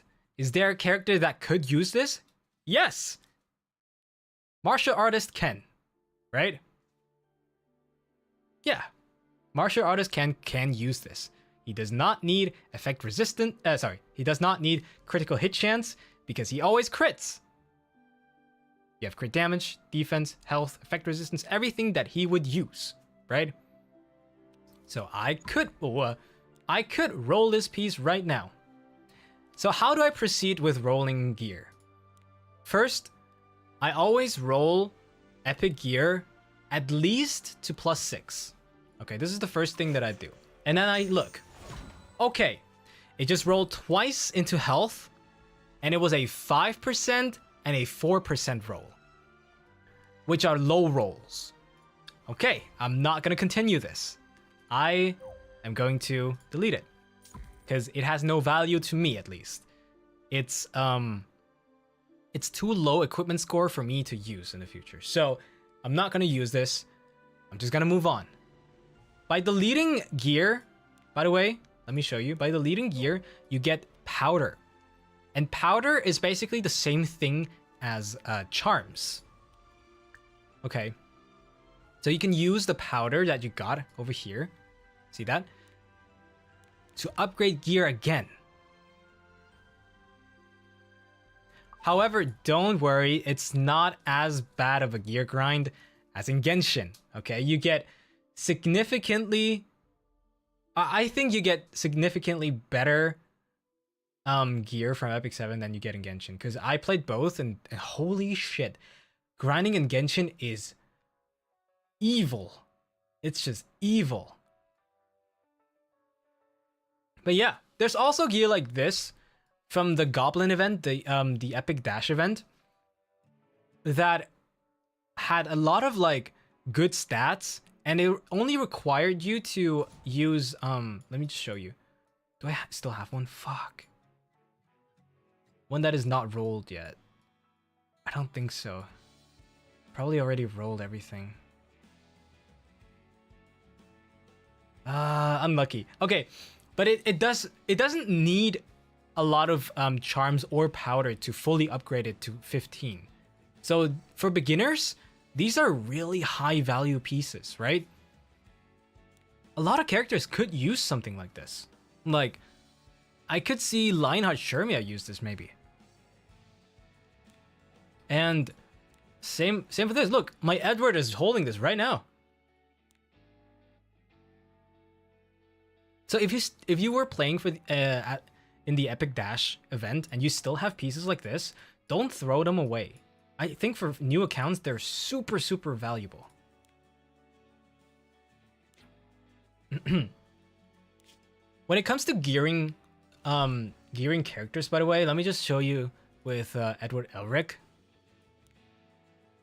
You want to click Manage Equipment because this is gonna be the main screen for you to equip your characters. Okay, this is where you mainly be. You don't want to click Equip All because it's gonna just randomly choose stuff to equip, which I don't really like. It goes after like statistics, but the AI in here is like weird sometimes. So I'll show you how I usually do it, okay? How I usually go over equipping a character. So I go to sets first and check all the boxes or all the sets that this character could potentially use. Okay, so health set, speed set, crit set, destruction set.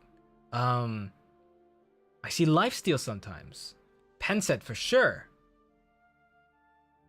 This is pretty much everything here. And then I'll just search for the substats that I want. I know Edward Elric scales with HP, so I want HP on him. But I also know that he needs to crit. So I choose crit stat as well.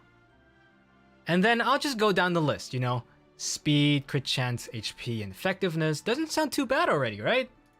Doesn't sound too bad. So I'll put it in there, but it doesn't equip it instantly. It just shows you what stats you would have if you equip this, right? But I also see this pen set, which they have the same gear score, but this one has a lot more crit chance. And it's a pen set, so it's a lot more valuable, right? Next up, we just go to the head. Look at this. Effect resistance, boo, we don't want this. Oh, health, speed, defense, crit chance. Okay, doesn't sound too bad, but it's HP set. We already have a pen set. We have a pen set, which means we can remove all the sets that are two set bonus sets. Right? So we're only left with destruction, lifesteal, and speed, which are 4-piece sets. Now we look at this piece. Effect resistance again? No. Okay, destruction set doesn't sound too bad. Sure, we can always reforge this too to level 90. And we go to chest. Since we locked into destruction set now.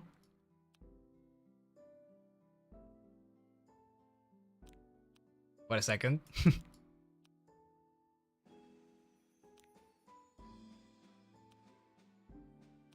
1 second. Never mind. Never mind. We're locked into speed set now. So we remove destruction and lifesteal. Okay. So now we look at this. Ooh, wow, high gear score. HP, every stat that we need. Perfect. Next, we want for the right side gear, so necklace, ring, and boots, we want to use this tab over here, where we can choose the main stat. For a necklace, we want crit damage. We look at this. Oh, perfect. Crit damage. We go over here to the ring. We know ring can't have crit damage. So we want HP. Doesn't show anything, which means we have to remove HP from the substat because it can't have it. It can't have both HP percent as a main and a substat. We see this. Wow, perfect for Edward, right? Penetration set, HP main stat, and all the stats that we need. And now you can see we have a pen set ready. However, we still have to complete the speed set. So we go here, we want to have speed main stat, we want to still have the HP here, we want to have a speed set. So we look at this, we see, oh, okay, this is maybe a little bit too much attack. This is too much crit chance.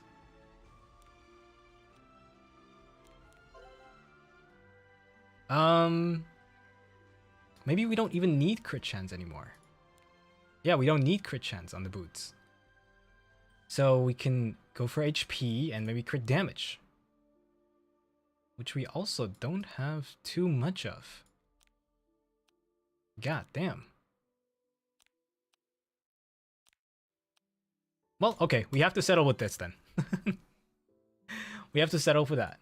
And then we just equip it. There we go. We have a pretty functional Edward Elric. Optimally, I would probably change this to... Where is it? Golden Rose. A lot better. There you go. We have a fully functionally Edward Elric. Perfect. And this is how you basically gear all of your characters. I did that for Genoa. I think my Genoa is probably one of the best Genuas in the world. Might be a stretch, but I think my Genoa has pretty crazy stats. I can probably still improve it because this ring has a lot of HP. But this is really insane. And this is also super insane.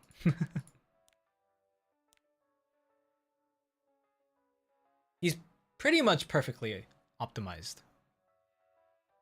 He's on attack boots, but I can always swap them out for speed boots. I can always do something like this. I'll probably have to like get some more crit chance somewhere. But yeah.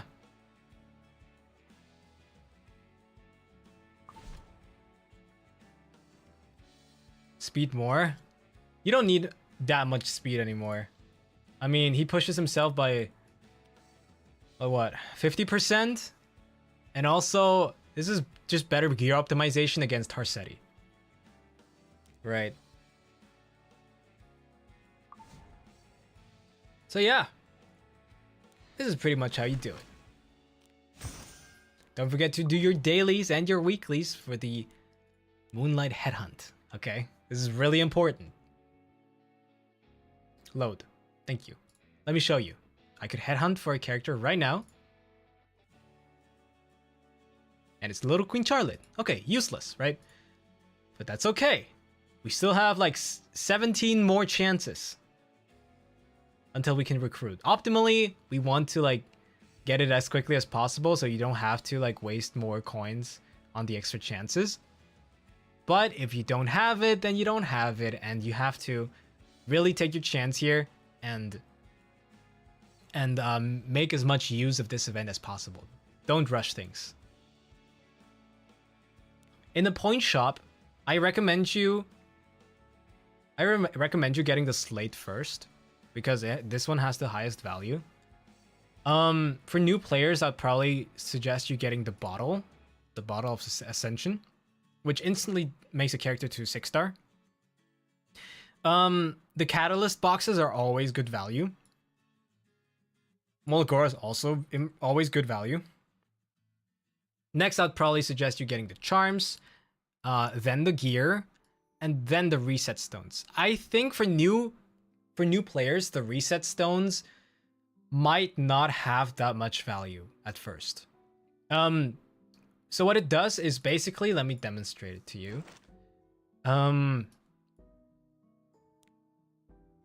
Okay, first of all, you go to the Sanctuary.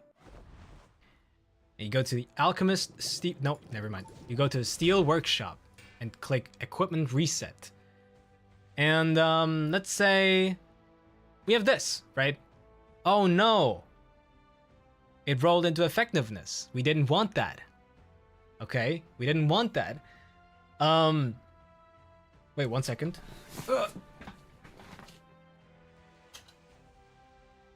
Excuse me. Okay. We don't want that. In that case, we can just get an equipment reset stone and reset this equipment to the base stats that it had before we upgraded it. Okay. And that's how you save a piece that potentially could still be good, but you were just unlucky and rolled into something that you didn't want. That's not doomed. That's something Genshin doesn't have, which I really value in this game. Because this piece right here, for example, this was only so good because I re-rolled it like 3 times. Let me show you. Let me show you. Sorry.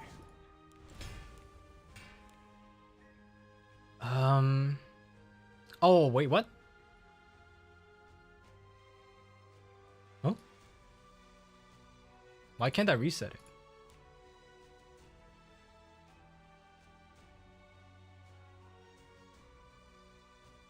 What?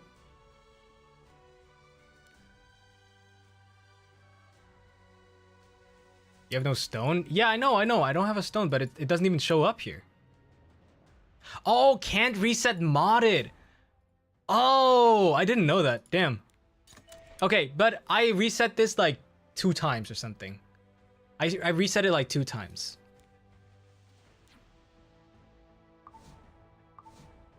And I got a good piece out of it. See? Worth. Let me just get those free leaves real quick. Oh shit, I didn't mean to click that. Oh yeah, this is basically where you get the free character, by the way. Moonlight Theater. Okay, you find it here in the side story. Moonlight Theater. When you finish this story right here, The Fallen Land, Season 2, you get to choose between these 5 stars. So, Remnant Violet, Conqueror Lilius, Mediator Caverick, Sylvan Sage Vivian, Commander Pavel, Death Dealer Ray, and Asterenzo Elena, I believe. You get to choose between these. Wow, it's more than I expected. 7 characters even, right? Yeah, 7 characters, damn. Well, anyway, you can get them, one of them, for free. And like I said, I still recommend Conqueror Lilius and Death Dealer Ray.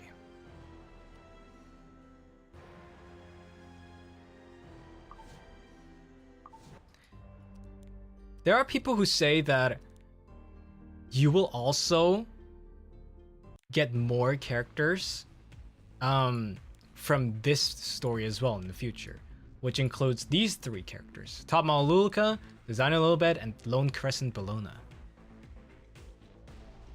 However, I think only Designer Lilibet and Lone Crescent Bologna are really worth it. We discussed this already, right? But yeah, these are just, you know, it's just theories. It's not confirmed yet. Is there anything else that you would like to know? You can also ask specific questions. I don't mind.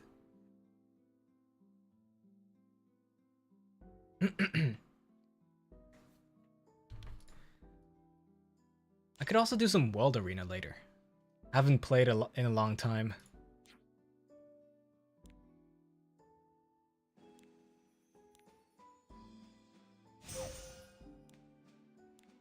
Ooh.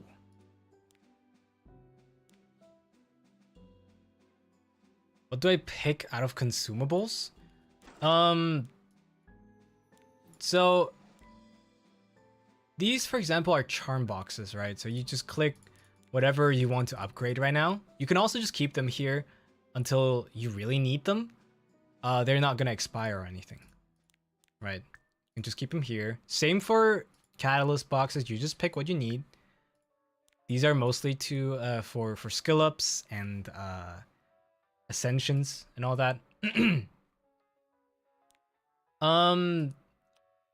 The conversion gems, I would also save until you really need them. So what do you use them for? Conversion gems can be used in the Alchemist Steeple here in equipment conversion.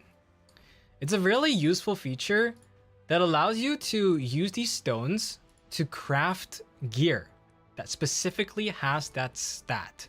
For example, if I want a necklace with HP main stat, I can select that, put the speed cubes in there, and craft an epic grade gear. So it removes the RNG off from the main stat, because it's guaranteed to be HP now.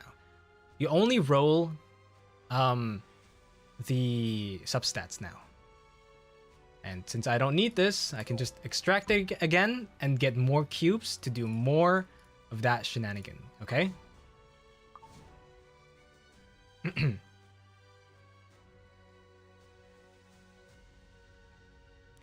Oh god. Defense team compositions. Ooh. I can't really tell you a lot because I honestly just slap whatever is annoying on my defense team. And this is basically what this is. It's just annoying to fight. Let me tell you something, don't worry, because every defense can be defeated, okay? Every defense can be defeated. There's no defense that is impenetrable, okay? Every defense can be defeated. But you can make your team as annoying as possible so that people don't want to fight you. Okay, people who want to fight you most likely can defeat you. Okay? But if you make it as annoying as possible, then they don't want to fight you. And my team is not the worst, okay? My team is definitely not the worst because I don't own Harsetti. Harsetti is definitely the worst character to fight in defenses like this. And you can see 1, 2, 3, 4, 5, 6, 7, 8 out of 10 of the top 10 defenses have Harsetti. Even more than Ruel. So it's freaking annoying. Yeah, the afternoon soak flan Mort Harsetti Ruel team is so it's so annoying. You just don't want to fight it. It's that annoying.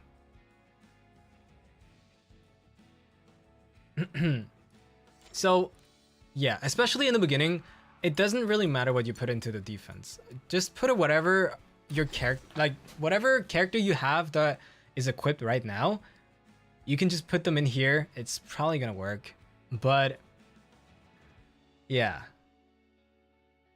My Empyrean Illinev is on a damage build right now. Not the best, to be honest. There's definitely better ones out there. Definitely not optimized either. There's some effectiveness, no effect resistance at all. It used to be actually on protection set what my A Taiwan is rocking right now. Right? Wait.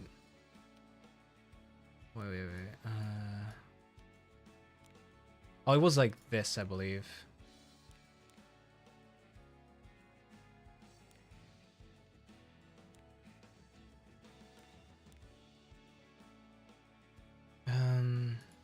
Here. This is what my Empyrean Illinev used to look like. It's super tanky. 100 effect resistance, so she doesn't get debuffed by those random strays. Just very annoying. Sticks on the field, you know? All she does, really. No damage, but I want her to stick on the field as much as possible. But right now, I think she's probably better on those damage builds, you know? So yeah, I like this. It definitely needs optimization because look at this shit. Look at that shit. Yeah, definitely needs optimization. But this is all I had for now. So yeah.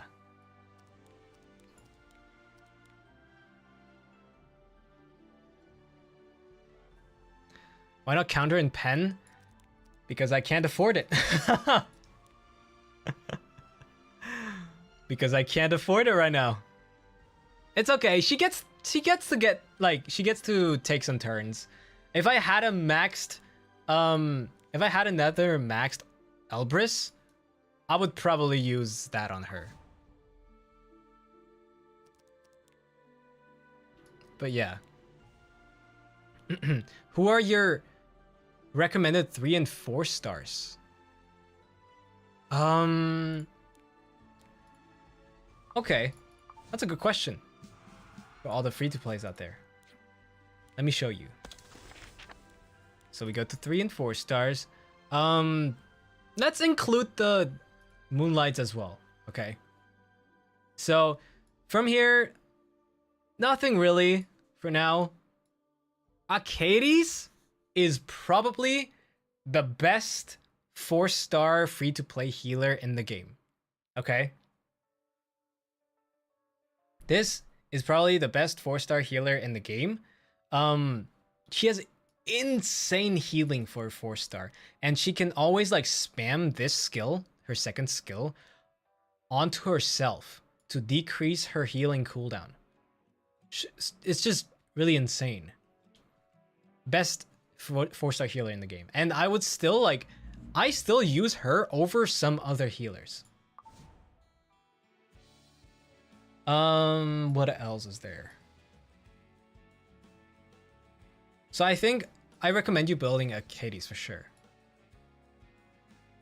If you don't have Tamarin. If you have Tamarin, you can build Tamarin. There are a lot of good characters in here, but not for like new people, you know, new players.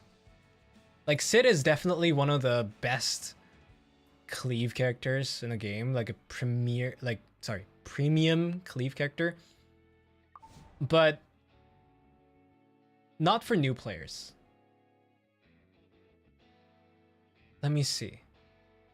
Angel of Light is definitely a must-build character. Really annoying.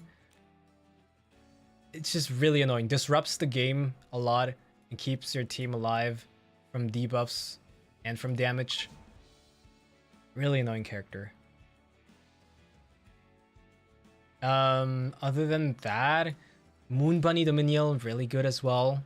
Really good. Also a healer. Counters Death Dealer Ray completely. Oh! My worst enemy! Bloodblade Karen. This is also definitely a must-build character. I hate this character. People play this character with Harsetti, and then she just takes endless turns. Endless turns. Okay? Stupid character.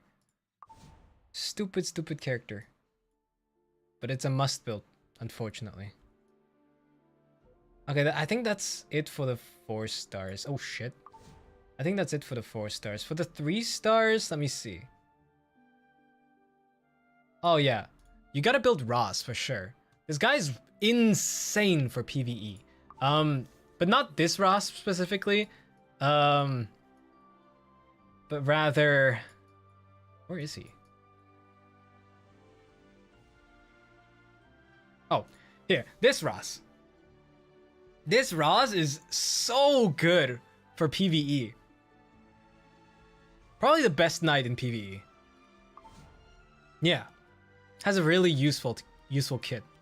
Soul burn, defense break into dual attack is crazy. Adventurer Ross? Yes. What year you started Epic 7? 2019? 20? Something like that, something in between, I believe.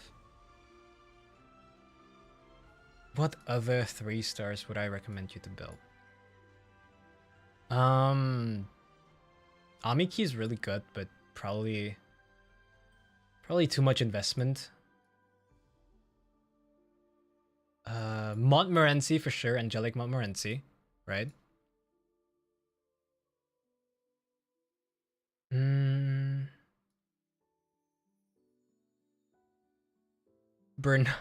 Bernard is really good in Rift, but outside of that, he's not really that great. Aiden is good, but honestly, the light Aiden is not used that often anymore. Like my Aiden right now is on the green element. Oh, Camilla for sure. Camilla's really good in PvE. Really good PvE character. I recommend you all get Unbound Knight Arrowwell as well. This is a really good free-to-play tank if you don't have a tank yet.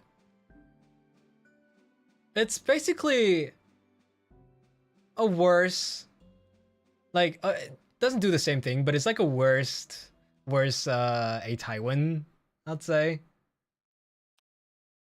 Has like inbuilt Aureus already, so that's pretty cool. Has a stun, dispels debuffs, gives barrier and all. Savior Adine is like, yeah, used to be super broken, but I think she's just Not good anymore. That's pretty much it, I believe. Oh, Commander Lorena. Commander Lorena is really, really good. For PvE, at least. Commander Lorena is insanely good. Because her damage stacks... Oh. It doesn't say it here, but it's in her specialty change tree. Her damage stacks up really fast. And it's just a 3-turn cooldown too. She's so good. But yeah. I guess that's pretty much it. You want to see me do some World Arena? I might lose a few times because I'm not really familiar with this meta right now, but when building your sanctuaries, is it better to upgrade your for instance the Forest of Souls completely or spread the improvement around? That's a really good question. That is a really good question. So I recommend you to always upgrade the Steel Workshop first. Okay, max this out. Max this out completely. After you get that, you go to the Forest of Souls, and you ignore the first one, but I would definitely upgrade the middle one and the right one.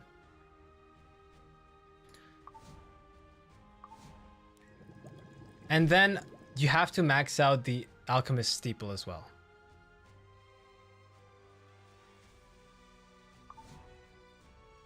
I don't have my Heart of Orbis completely maxed because, I mean, it generates you Sky Stones and gold, but I only value the left and right one. The middle one is like, I don't log in. It's good to upgrade this one if you're like on the game 24/7. But I log in like every day once maybe. So after like 24 hours, it's already maxed out anyway. So it's not that much value for me to upgrade this. And these, honestly, this is not important. This is not important at all. I if anything, upgrade it once, everything, and then you can just leave it. Just leave it. It's not that important. High command is definitely the least important thing. I recommend you really max out the Steel Workshop because this is where you're gonna get your gear. Alchemist Steeple, very important because you're gonna do some conversions. You're gonna get charms, you know, get catalysts, get mod stones. It's very important. Force of Souls, also very important. However, if you like the Gamba, then the left one is really, really good too. But I don't really care too much. I have too many. Like, let me show you. I have too many penguins. I have way too many of these. You see this? Like, I'm not running out of those anyway. So this doesn't matter to me that much anymore. But definitely Alchemist Steeple and the Steel Workshop.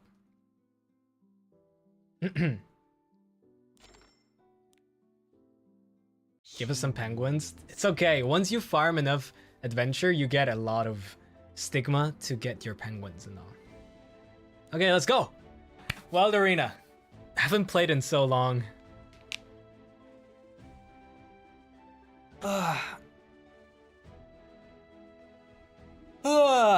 Let's see.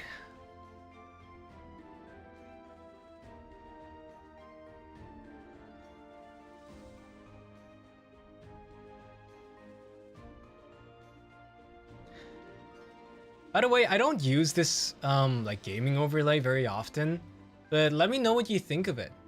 If I should use it more often or something. I could also just, you know, go over here. Yeah. See, I could also just do this. So, let me know what you like more.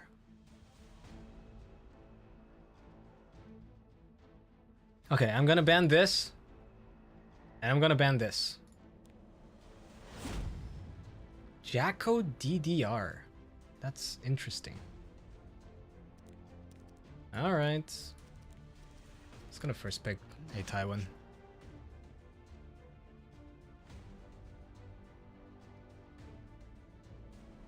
Yeah, I'm banning Harsetti because I don't want to play against that shit. Ooh. More. If I had the new Flan on this account, I would definitely play her. But oh well. Oh well. Okay. Let's go Genoa. And let me think. I know. I have a secret tech. Briar Witch. Yeah, I don't have her. This character right here. I don't have her.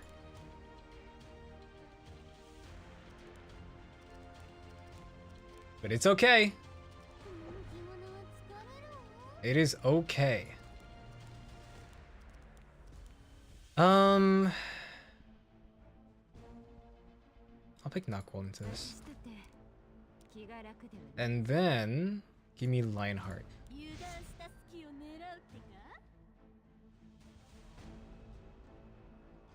The buffs really made him great before you barely see him in the arena. Yes! Mort! The GOAT! Mort, my GOAT.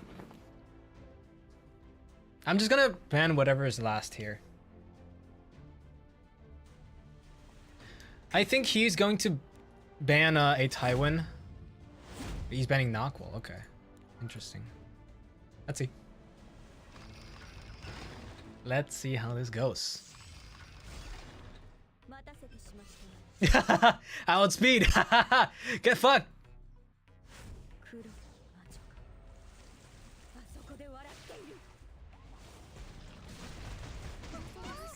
Counter. Lionheart goes. Okay. Yeah, buff yourself. Yep. Speed RNG sucks? What do you mean speed RNG? What do you mean speed RNG? She's 308. Go, Lionheart!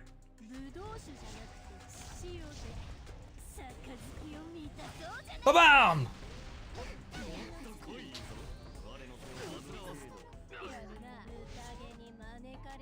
Alright, Genoa. You know what to do.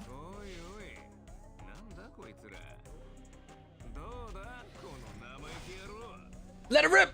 Yeah, baby! Alright, we're just gonna rip S3. We're gonna miss anyway. That's fine. That's Kea VA for Mort? Is it? Damn! It's probably on Lionheart. Yeah, it's on Lionheart. That is fine. Oh, counter! What? She's on counter set! What the heck?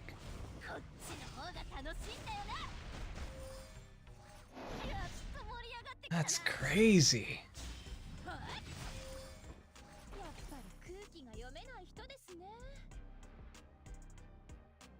This is actually crazy. I've never seen that before.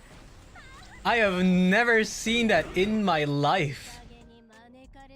Holy.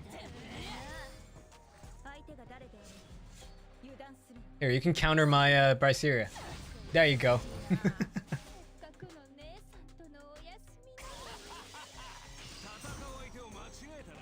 Flan's kid is crazy for no reason. Yeah. You build her on counter and for what? Just be a normal person and build her on lifesteal, please. You don't have to be special. The evasion? Well, yeah, it's just natural that I miss if that character has 100% evasion. 100% evasion! The only character that can reliably hit her is what's her face? Shaltier or something. But I don't have that character. Nice stage, thank you. I don't get to use it often, but I thought it would be nice for this stream. See Phantom Politis. Let's go Leia. And just for you guys. Where is he? There you go. DDR.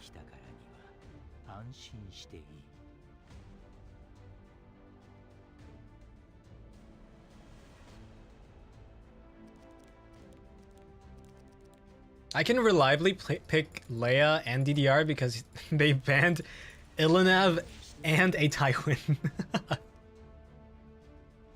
Let's see what they're gonna ban protect. Zio. Interesting. Interesting. Well.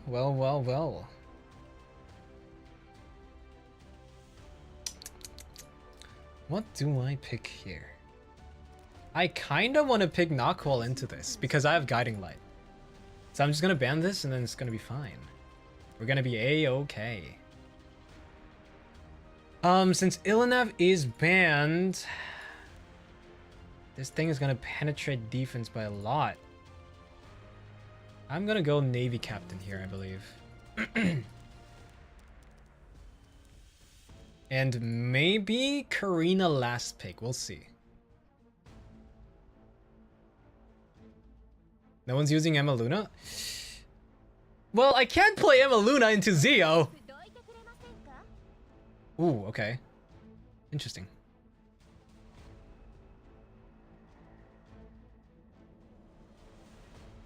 Yeah, Karina's a good pick here. I think Karina's actually a good pick. Let me think. Does that mess me up? No, I think Karina's a good pick. I think Karina's actually a good pick here.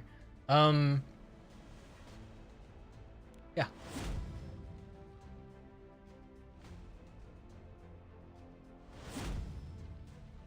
You can if you build her immunity. Yeah, mine is not on immunity, unfortunately. Because I can't afford the immunity set. He banned Landy. Yeah, probably the best ban that he could have done. Okay, I am at the mercy of Genoa right now. Please, Genoa, please. Have mercy.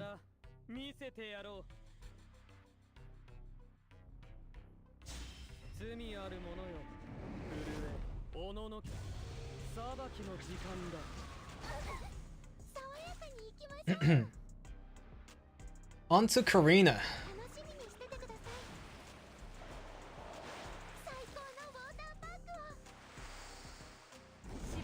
Oh, I outspeed.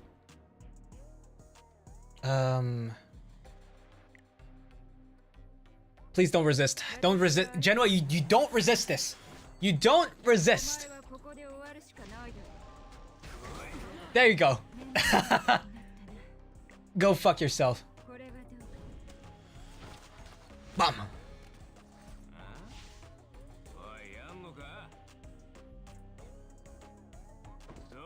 Thank you. All right.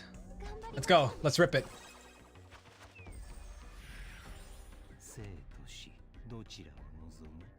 All right, DDR, you know what to do. Oh, I should have. Oh, no, I'm so stupid. I should have sealed Genoa instead, because I'm gonna sleep. Oh, never mind. She resisted. Good thing I sealed her. Okay, goodbye. Get deleted. Bye-bye. Boom. Oh, no, she lives! What? Oh, you've got to be kidding me. Oh, you've got to be kidding me.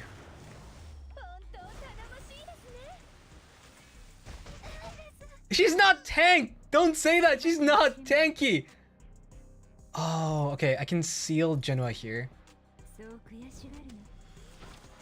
Okay. He's dead. Well, I still win. I still win. No sweat.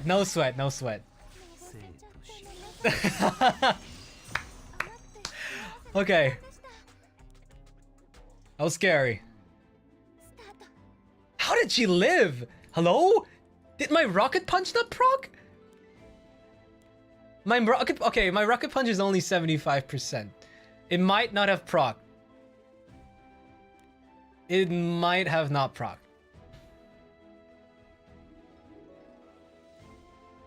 God damn, I thought that was a kill for sure. Yeah, I didn't have defense buff, but most of the times that shouldn't matter on squishy units. Like, she only had, what, 8k HP or something like that? What is this? Okay. This guy hates Cleave, god damn! Let's go A-Typer, why not?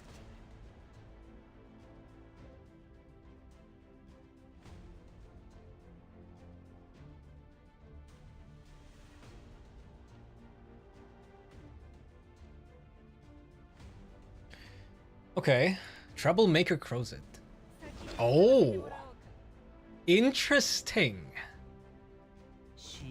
Ooh, very interesting indeed. Okay. All right. Let's go, Leia. And let's go.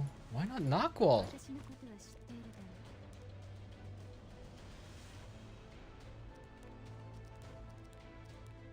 Lilia's first pick. Yeah, you can pick that. I don't care. I don't really care. Flan.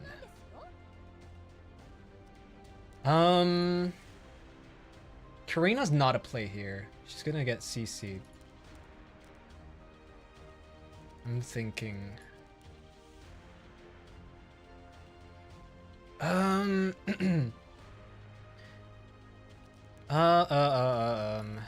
It's a little annoying.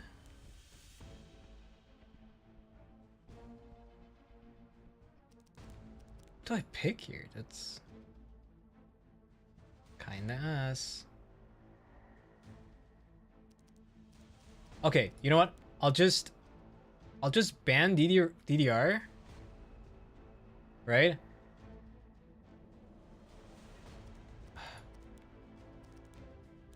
Now, let me just go Celine and Landy, and I'll ban DDR.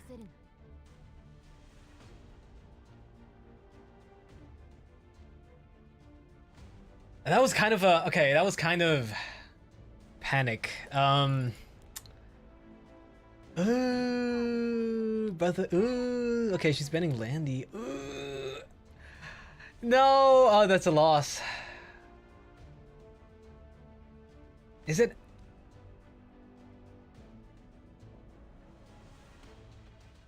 I know. Maybe he's not banning Landy. He might be banning A-Tywin or Leia. I think he's banning Leia. Okay, wait. If he's banning Leia, I need to. Let me just do it anyway. Okay, please. I have to hope for a little RNG here. A little RNG, please. Just a little bit of RNG is all I need. He's outspeeding my knockwall, which is actually fine. He can't press S3.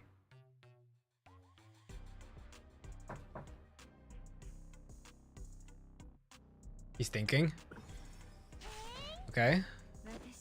I think I'm just gonna press S1 here. There's no reason for me to press S3 or S2. Damn. No effect resistance at all.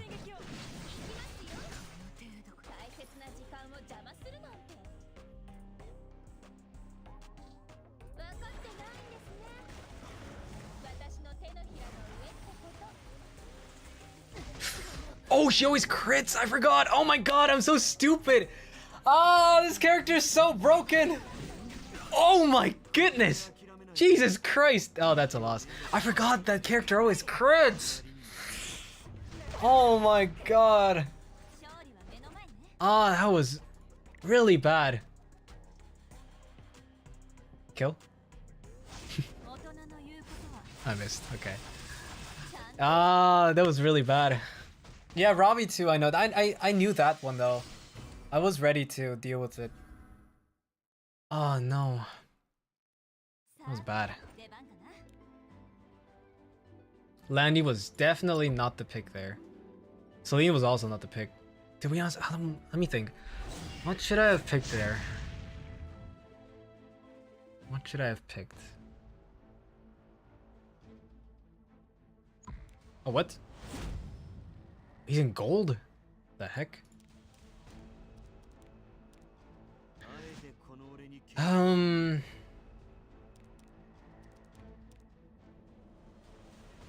Maybe Lone Crescent, Bologna? I don't know.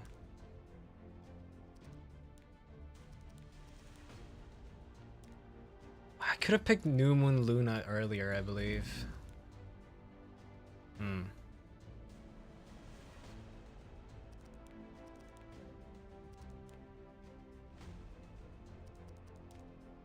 I hate that Biblis is a ice character. Oh shit! I don't have Mort build! He doesn't have gear! Uh-oh. Oh, I might get swept here. Oh no.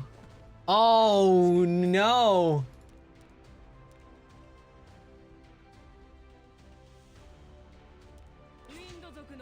Oh no.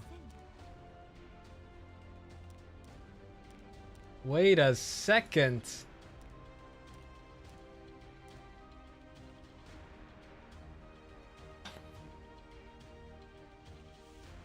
I'm not gonna ban him. I'm not gonna ban the Lua.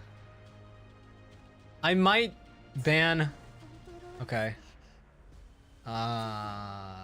There goes my plan on playing DDR. Well. Okay, I might ban the Dragon Bride and pick something else.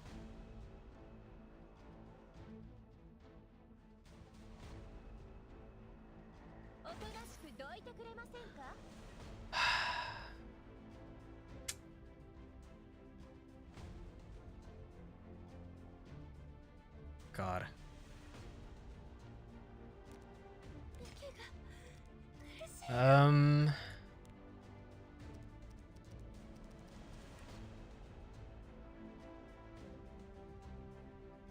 Okay.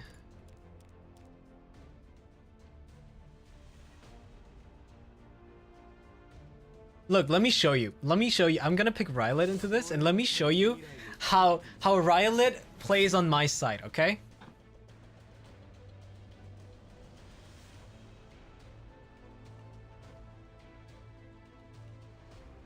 Let me show you. I am not kidding. And if he pops off,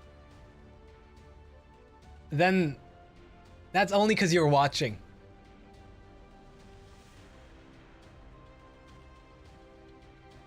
He's not gonna perform well.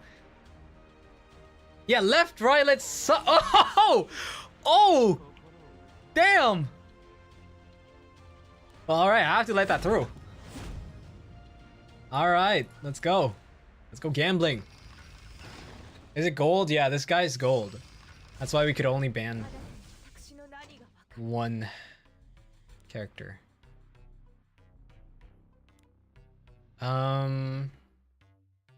Sure. Sure.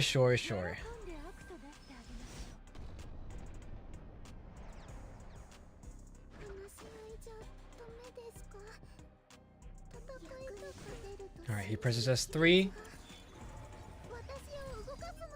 Oh! God! Oh no. Okay, watch me. Wait. So Rylet goes. People counterattack into him. Miss. One more. Oh, hit. Hit. Hit. Ah, Rylet. Rylet. What happened to the 70%, man? Rylet. Rylet. Rylet.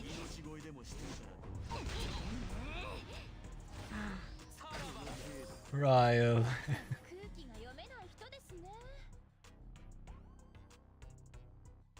Oh man.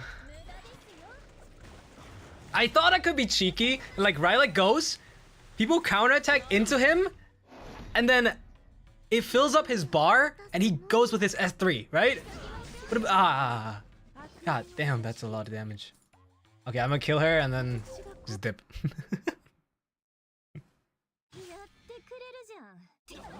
Didn't even kill. God damn. Well, see? See? See what I told you? It's not even 20% evasion, it's like 0% evasion. So stupid. I'm never picking that guy again. I should ungear that guy.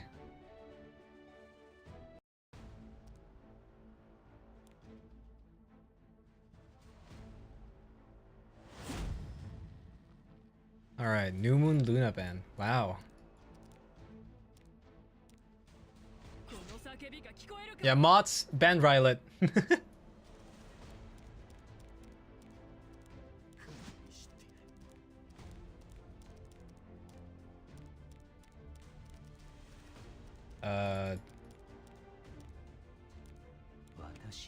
My reliable DDR. I can play him until next week. Let me play him. Yeah.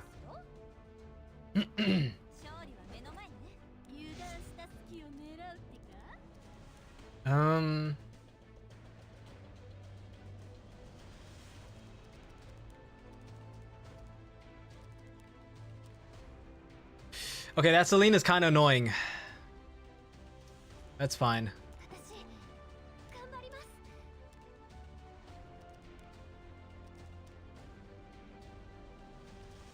I'd probably pick Briar here, right?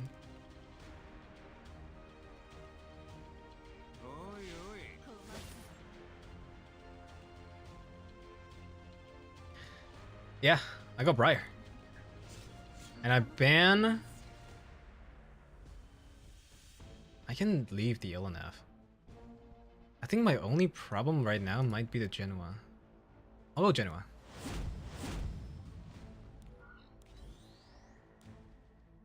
He banned Briar! Briar, Lermia, Yuri? Yuri!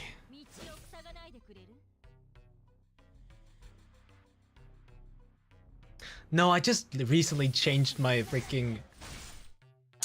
I recently changed my DDR from a effect resistance build. No!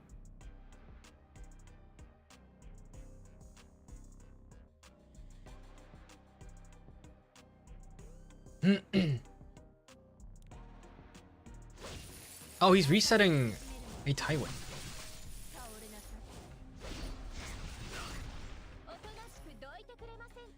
Was that really the play? I don't know if that was the play. We'll see. Maybe it was.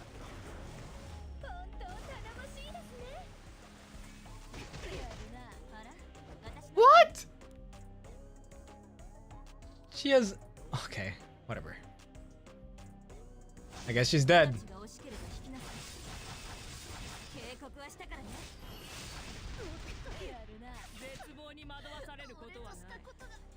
Oh, I hate Celine so much.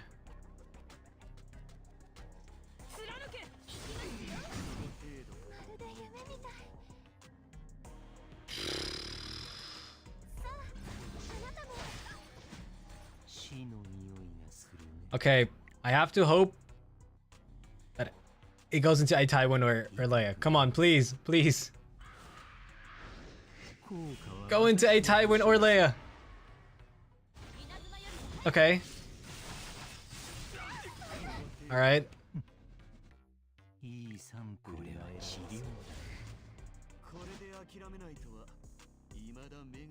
Alright, let me just hit that. Please stun. Thank you.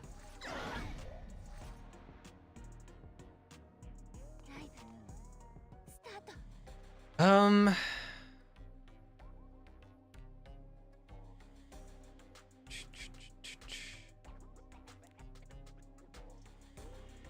think we press this.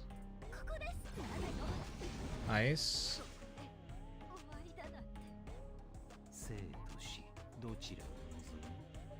I'll try and delete that character. Oh, okay. Full resist. Nice.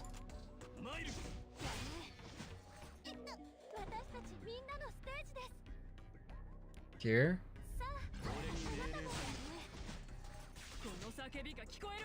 Okay, if Leia lives, I win. If Leia lives, I win. Ah! Oh! No, not the stun! Not the stun! Wait, do I have my my proc? Ugh. Oh yes! I do have it. Let's go. Sleep. Okay. Die! Yes! Let's go.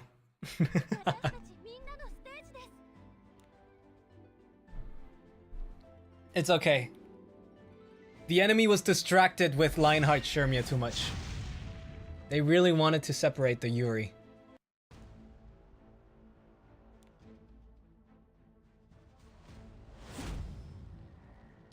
Is that the same guy again?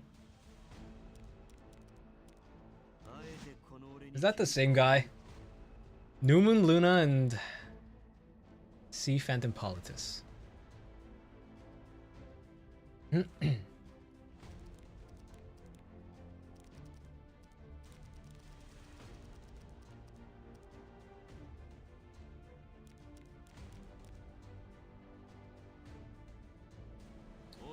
Ooh, Elecrow.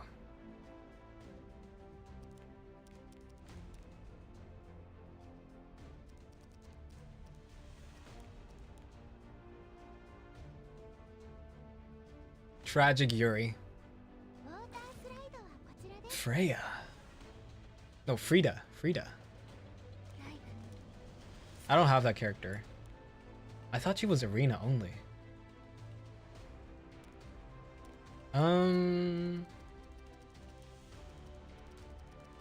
I could just pick Empyrean Ilnev in here, right? Yeah.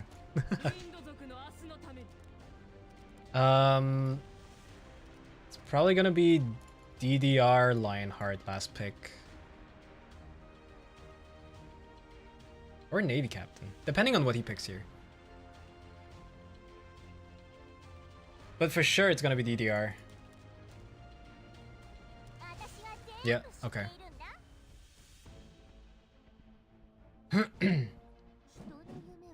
Okay, now it's not Navy Captain anymore. I guess Lionheart works.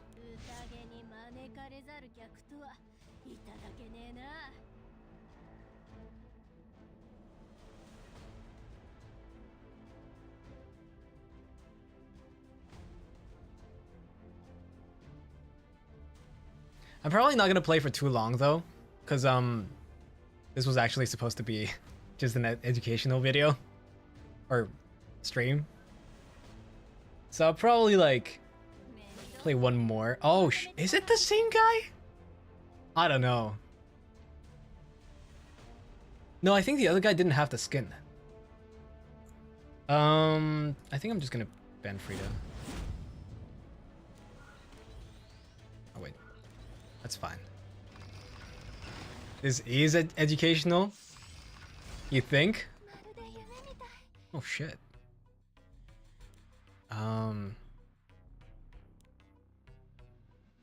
Well, okay. Just gonna do this.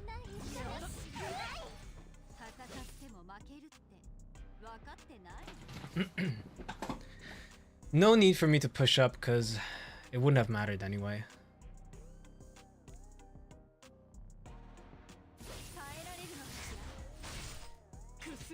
Oh shit! I go first? Alright. Go Crow.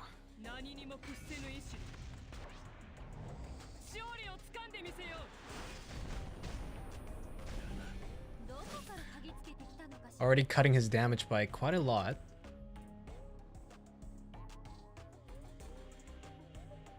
I learned about Tragic Yuri.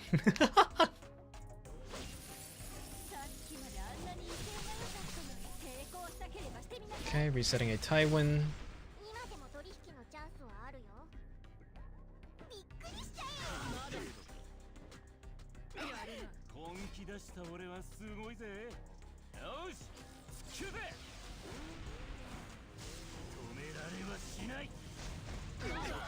Oh my god. 1000 damage.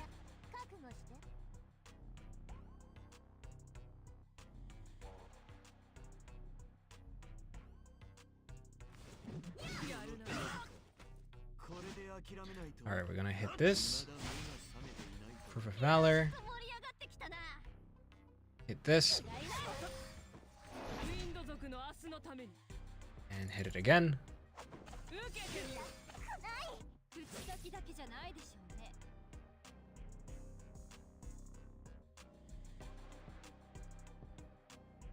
Are people playing more Flitica again? That's crazy.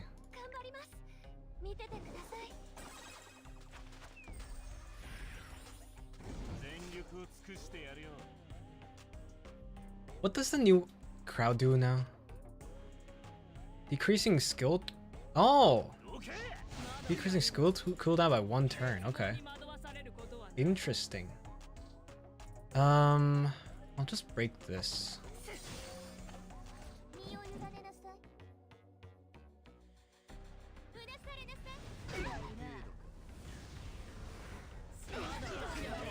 I thought this guy would counter me a lot more, but I guess I was wrong.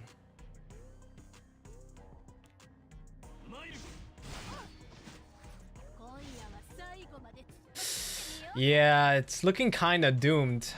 I can't really kill anything here if Lermia doesn't get her 3rd skill.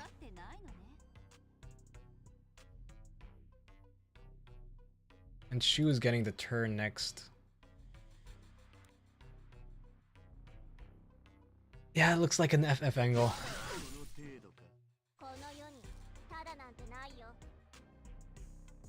I wonder how much damage it does though, because it penetrates defense, I believe. Okay. That's pretty okay.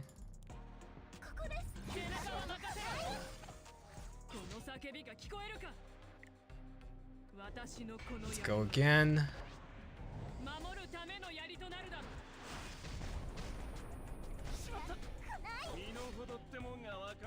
How many turns? 5 turns?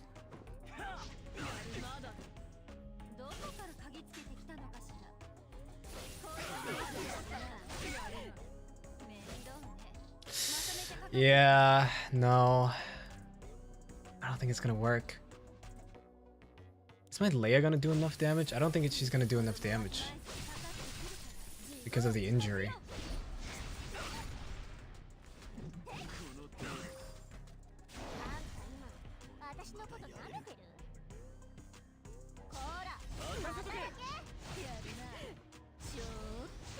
Okay.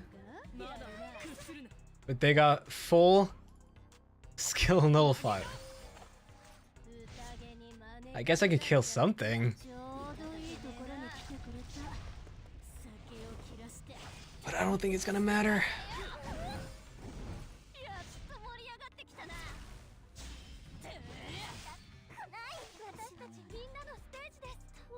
Oh my god, Leia got full reset.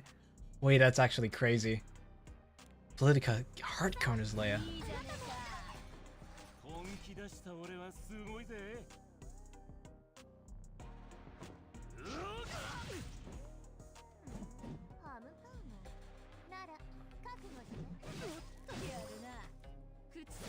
Yeah, that looks like an FF angle. Unfortunately. Oh, counter. Oh, shit. Yeah. I'll do one more. Just one more game. One more. And then we'll call it a day. By the way, tomorrow's gonna be my free day, so no stream tomorrow. However, on Sunday, there's gonna be the Dewdrop Confessional. All right, the Dewdrop Confessional. I'm gonna prepare. Oh damn! I'm gonna prepare the things for tomorrow. For 2 days. In 2 days. Tomorrow already, so that you guys have enough time to put in your confessions and all. Let's go a Taiwan. I'll try Lionheart again.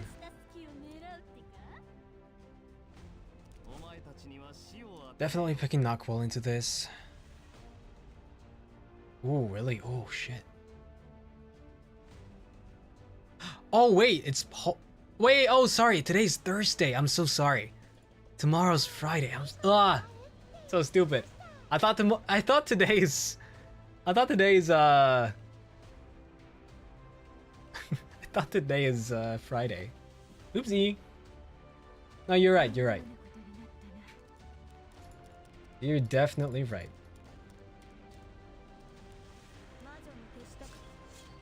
It's okay. It's the old age. Okay. All right. Whatever you say.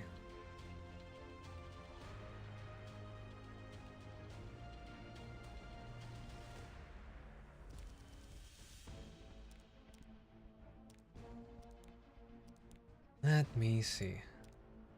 Really?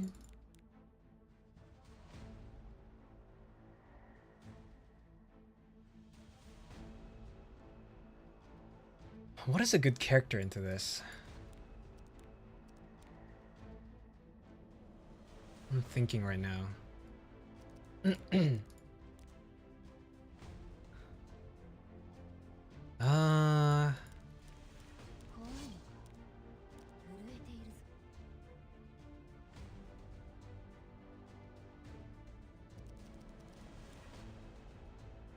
Lua. Damn. Wait, they have no damage. If I ban this, they have no damage. Like, I can deal with this guy.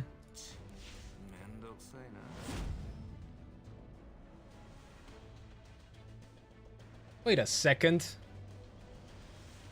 Watch him be stunned when my Briar Witch outspeeds both Lua and Pera. Watch this. Also, they banned Yuri. Oh, by 1% too. Let's go, Knockwall!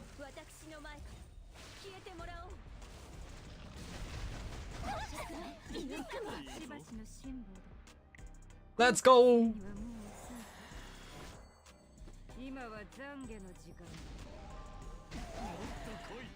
Resistant?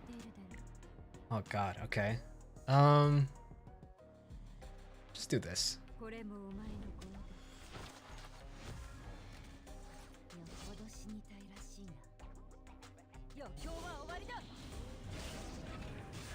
Hey, Taiwan! Oh, wait! Oh, the unbuffable! Now he doesn't have rage. Okay.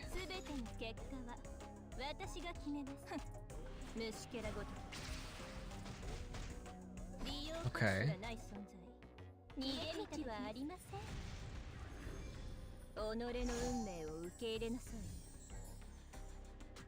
I think that's still okay though. Because this guy's just gonna get deleted. Bop bop! And he can't revive because Briarwitch is on the field.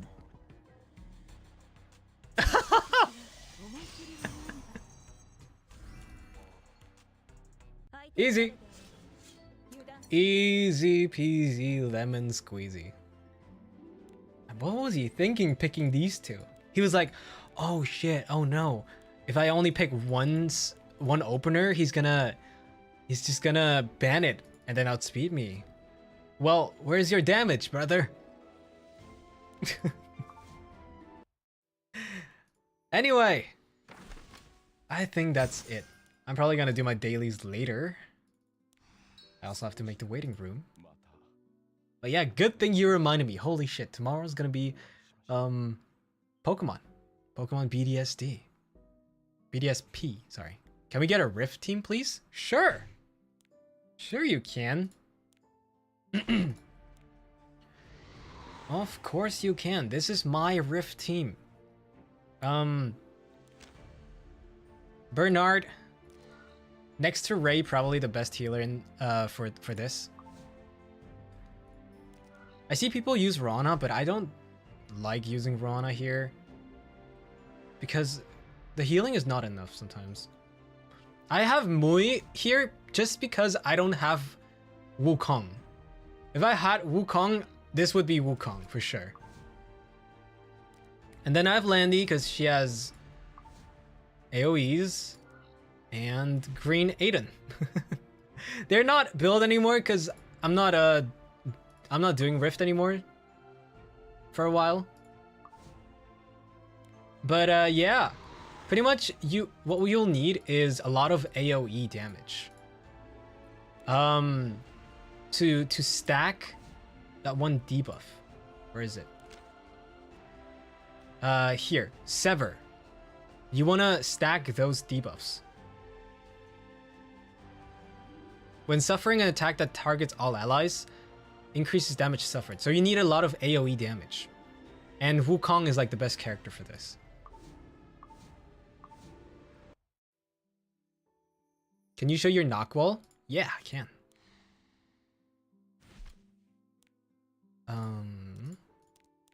There you go. Mine isn't too fast. I don't have the gear to make her fast. But I like having her on really high effectiveness so I can hit stuff like Destina as well.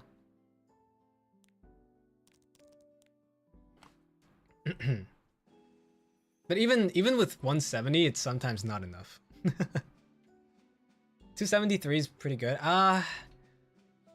It's okay for the range that I'm at right now. I'm probably gonna she's gonna probably fall off once I hit champion again. I probably need like 280 at least to like compete.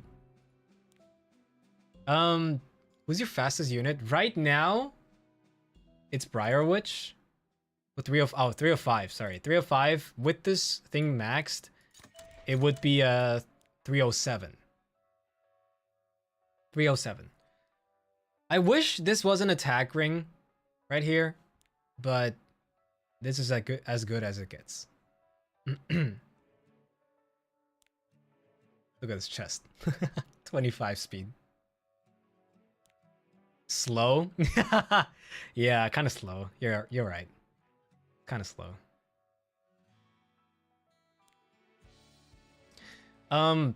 I could get a faster character if I wanted to. Like, I could equip my Ran and just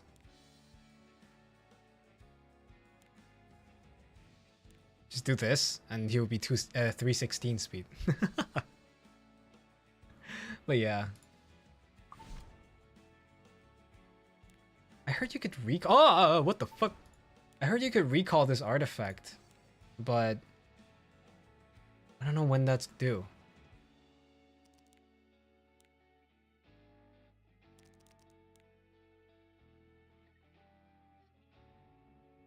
Yeah.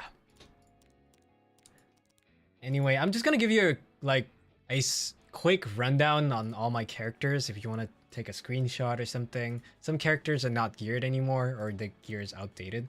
But yeah.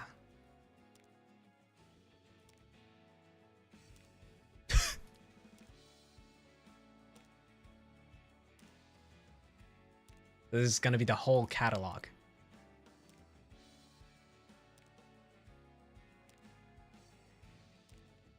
Damn. Damn. Don't mind this. This is Harsetti only. This is Harsetti counter only.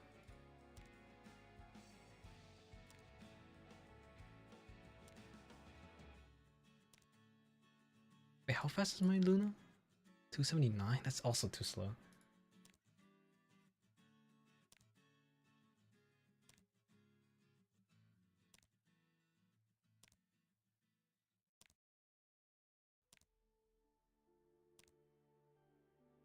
And that's pretty much it. Those are all the characters that I pretty much use in PvP. Miki, thank you so much for the super. Thank you for the E7 masterclass. I learned a lot. I hope so. I hope so. How would you build Harsetti if you had her? I'd probably build Harsetti around 150 to 160 speed, and then as bulky as possible and as much effectiveness as possible. You would probably aim for around the same amount of effectiveness as Nagwal's, so like 150 to 200 maybe. And yeah, 150 to 160 speed and as much bulk as possible. That's how I would build her, because like I don't like this build where people go like base speed Harsetti and everything is just gonna be a a dogfight. But yeah. Anyway, I think I'll stop here and probably make something to eat. I will see you guys tomorrow. All right, tomorrow for Pokemon BDSP, which could potentially be the last stream for BDSP until the next Pokemon game. All right, so thank you so much for watching. I hope you learned something. If you still have questions though, don't hesitate to put them into the description, into the comments. Okay, I will come back to this and read as much as possible and answer as many comments as possible. I definitely didn't cover everything that I should have covered. I might have forgotten a lot of things. But yeah, feel free to ask me, okay? Thank you everybody for watching. Don't forget to like and subscribe if you haven't already. And I'll see you guys tomorrow. Bye-bye. Cass, out. Wait, shit, Dino, thank you so much for the super. Thank you for today. I learned many tricks. And when you explain, you're so smart and cute. This is why you are my Oshikaz. Oh, thank you. Thank you. I appreciate it.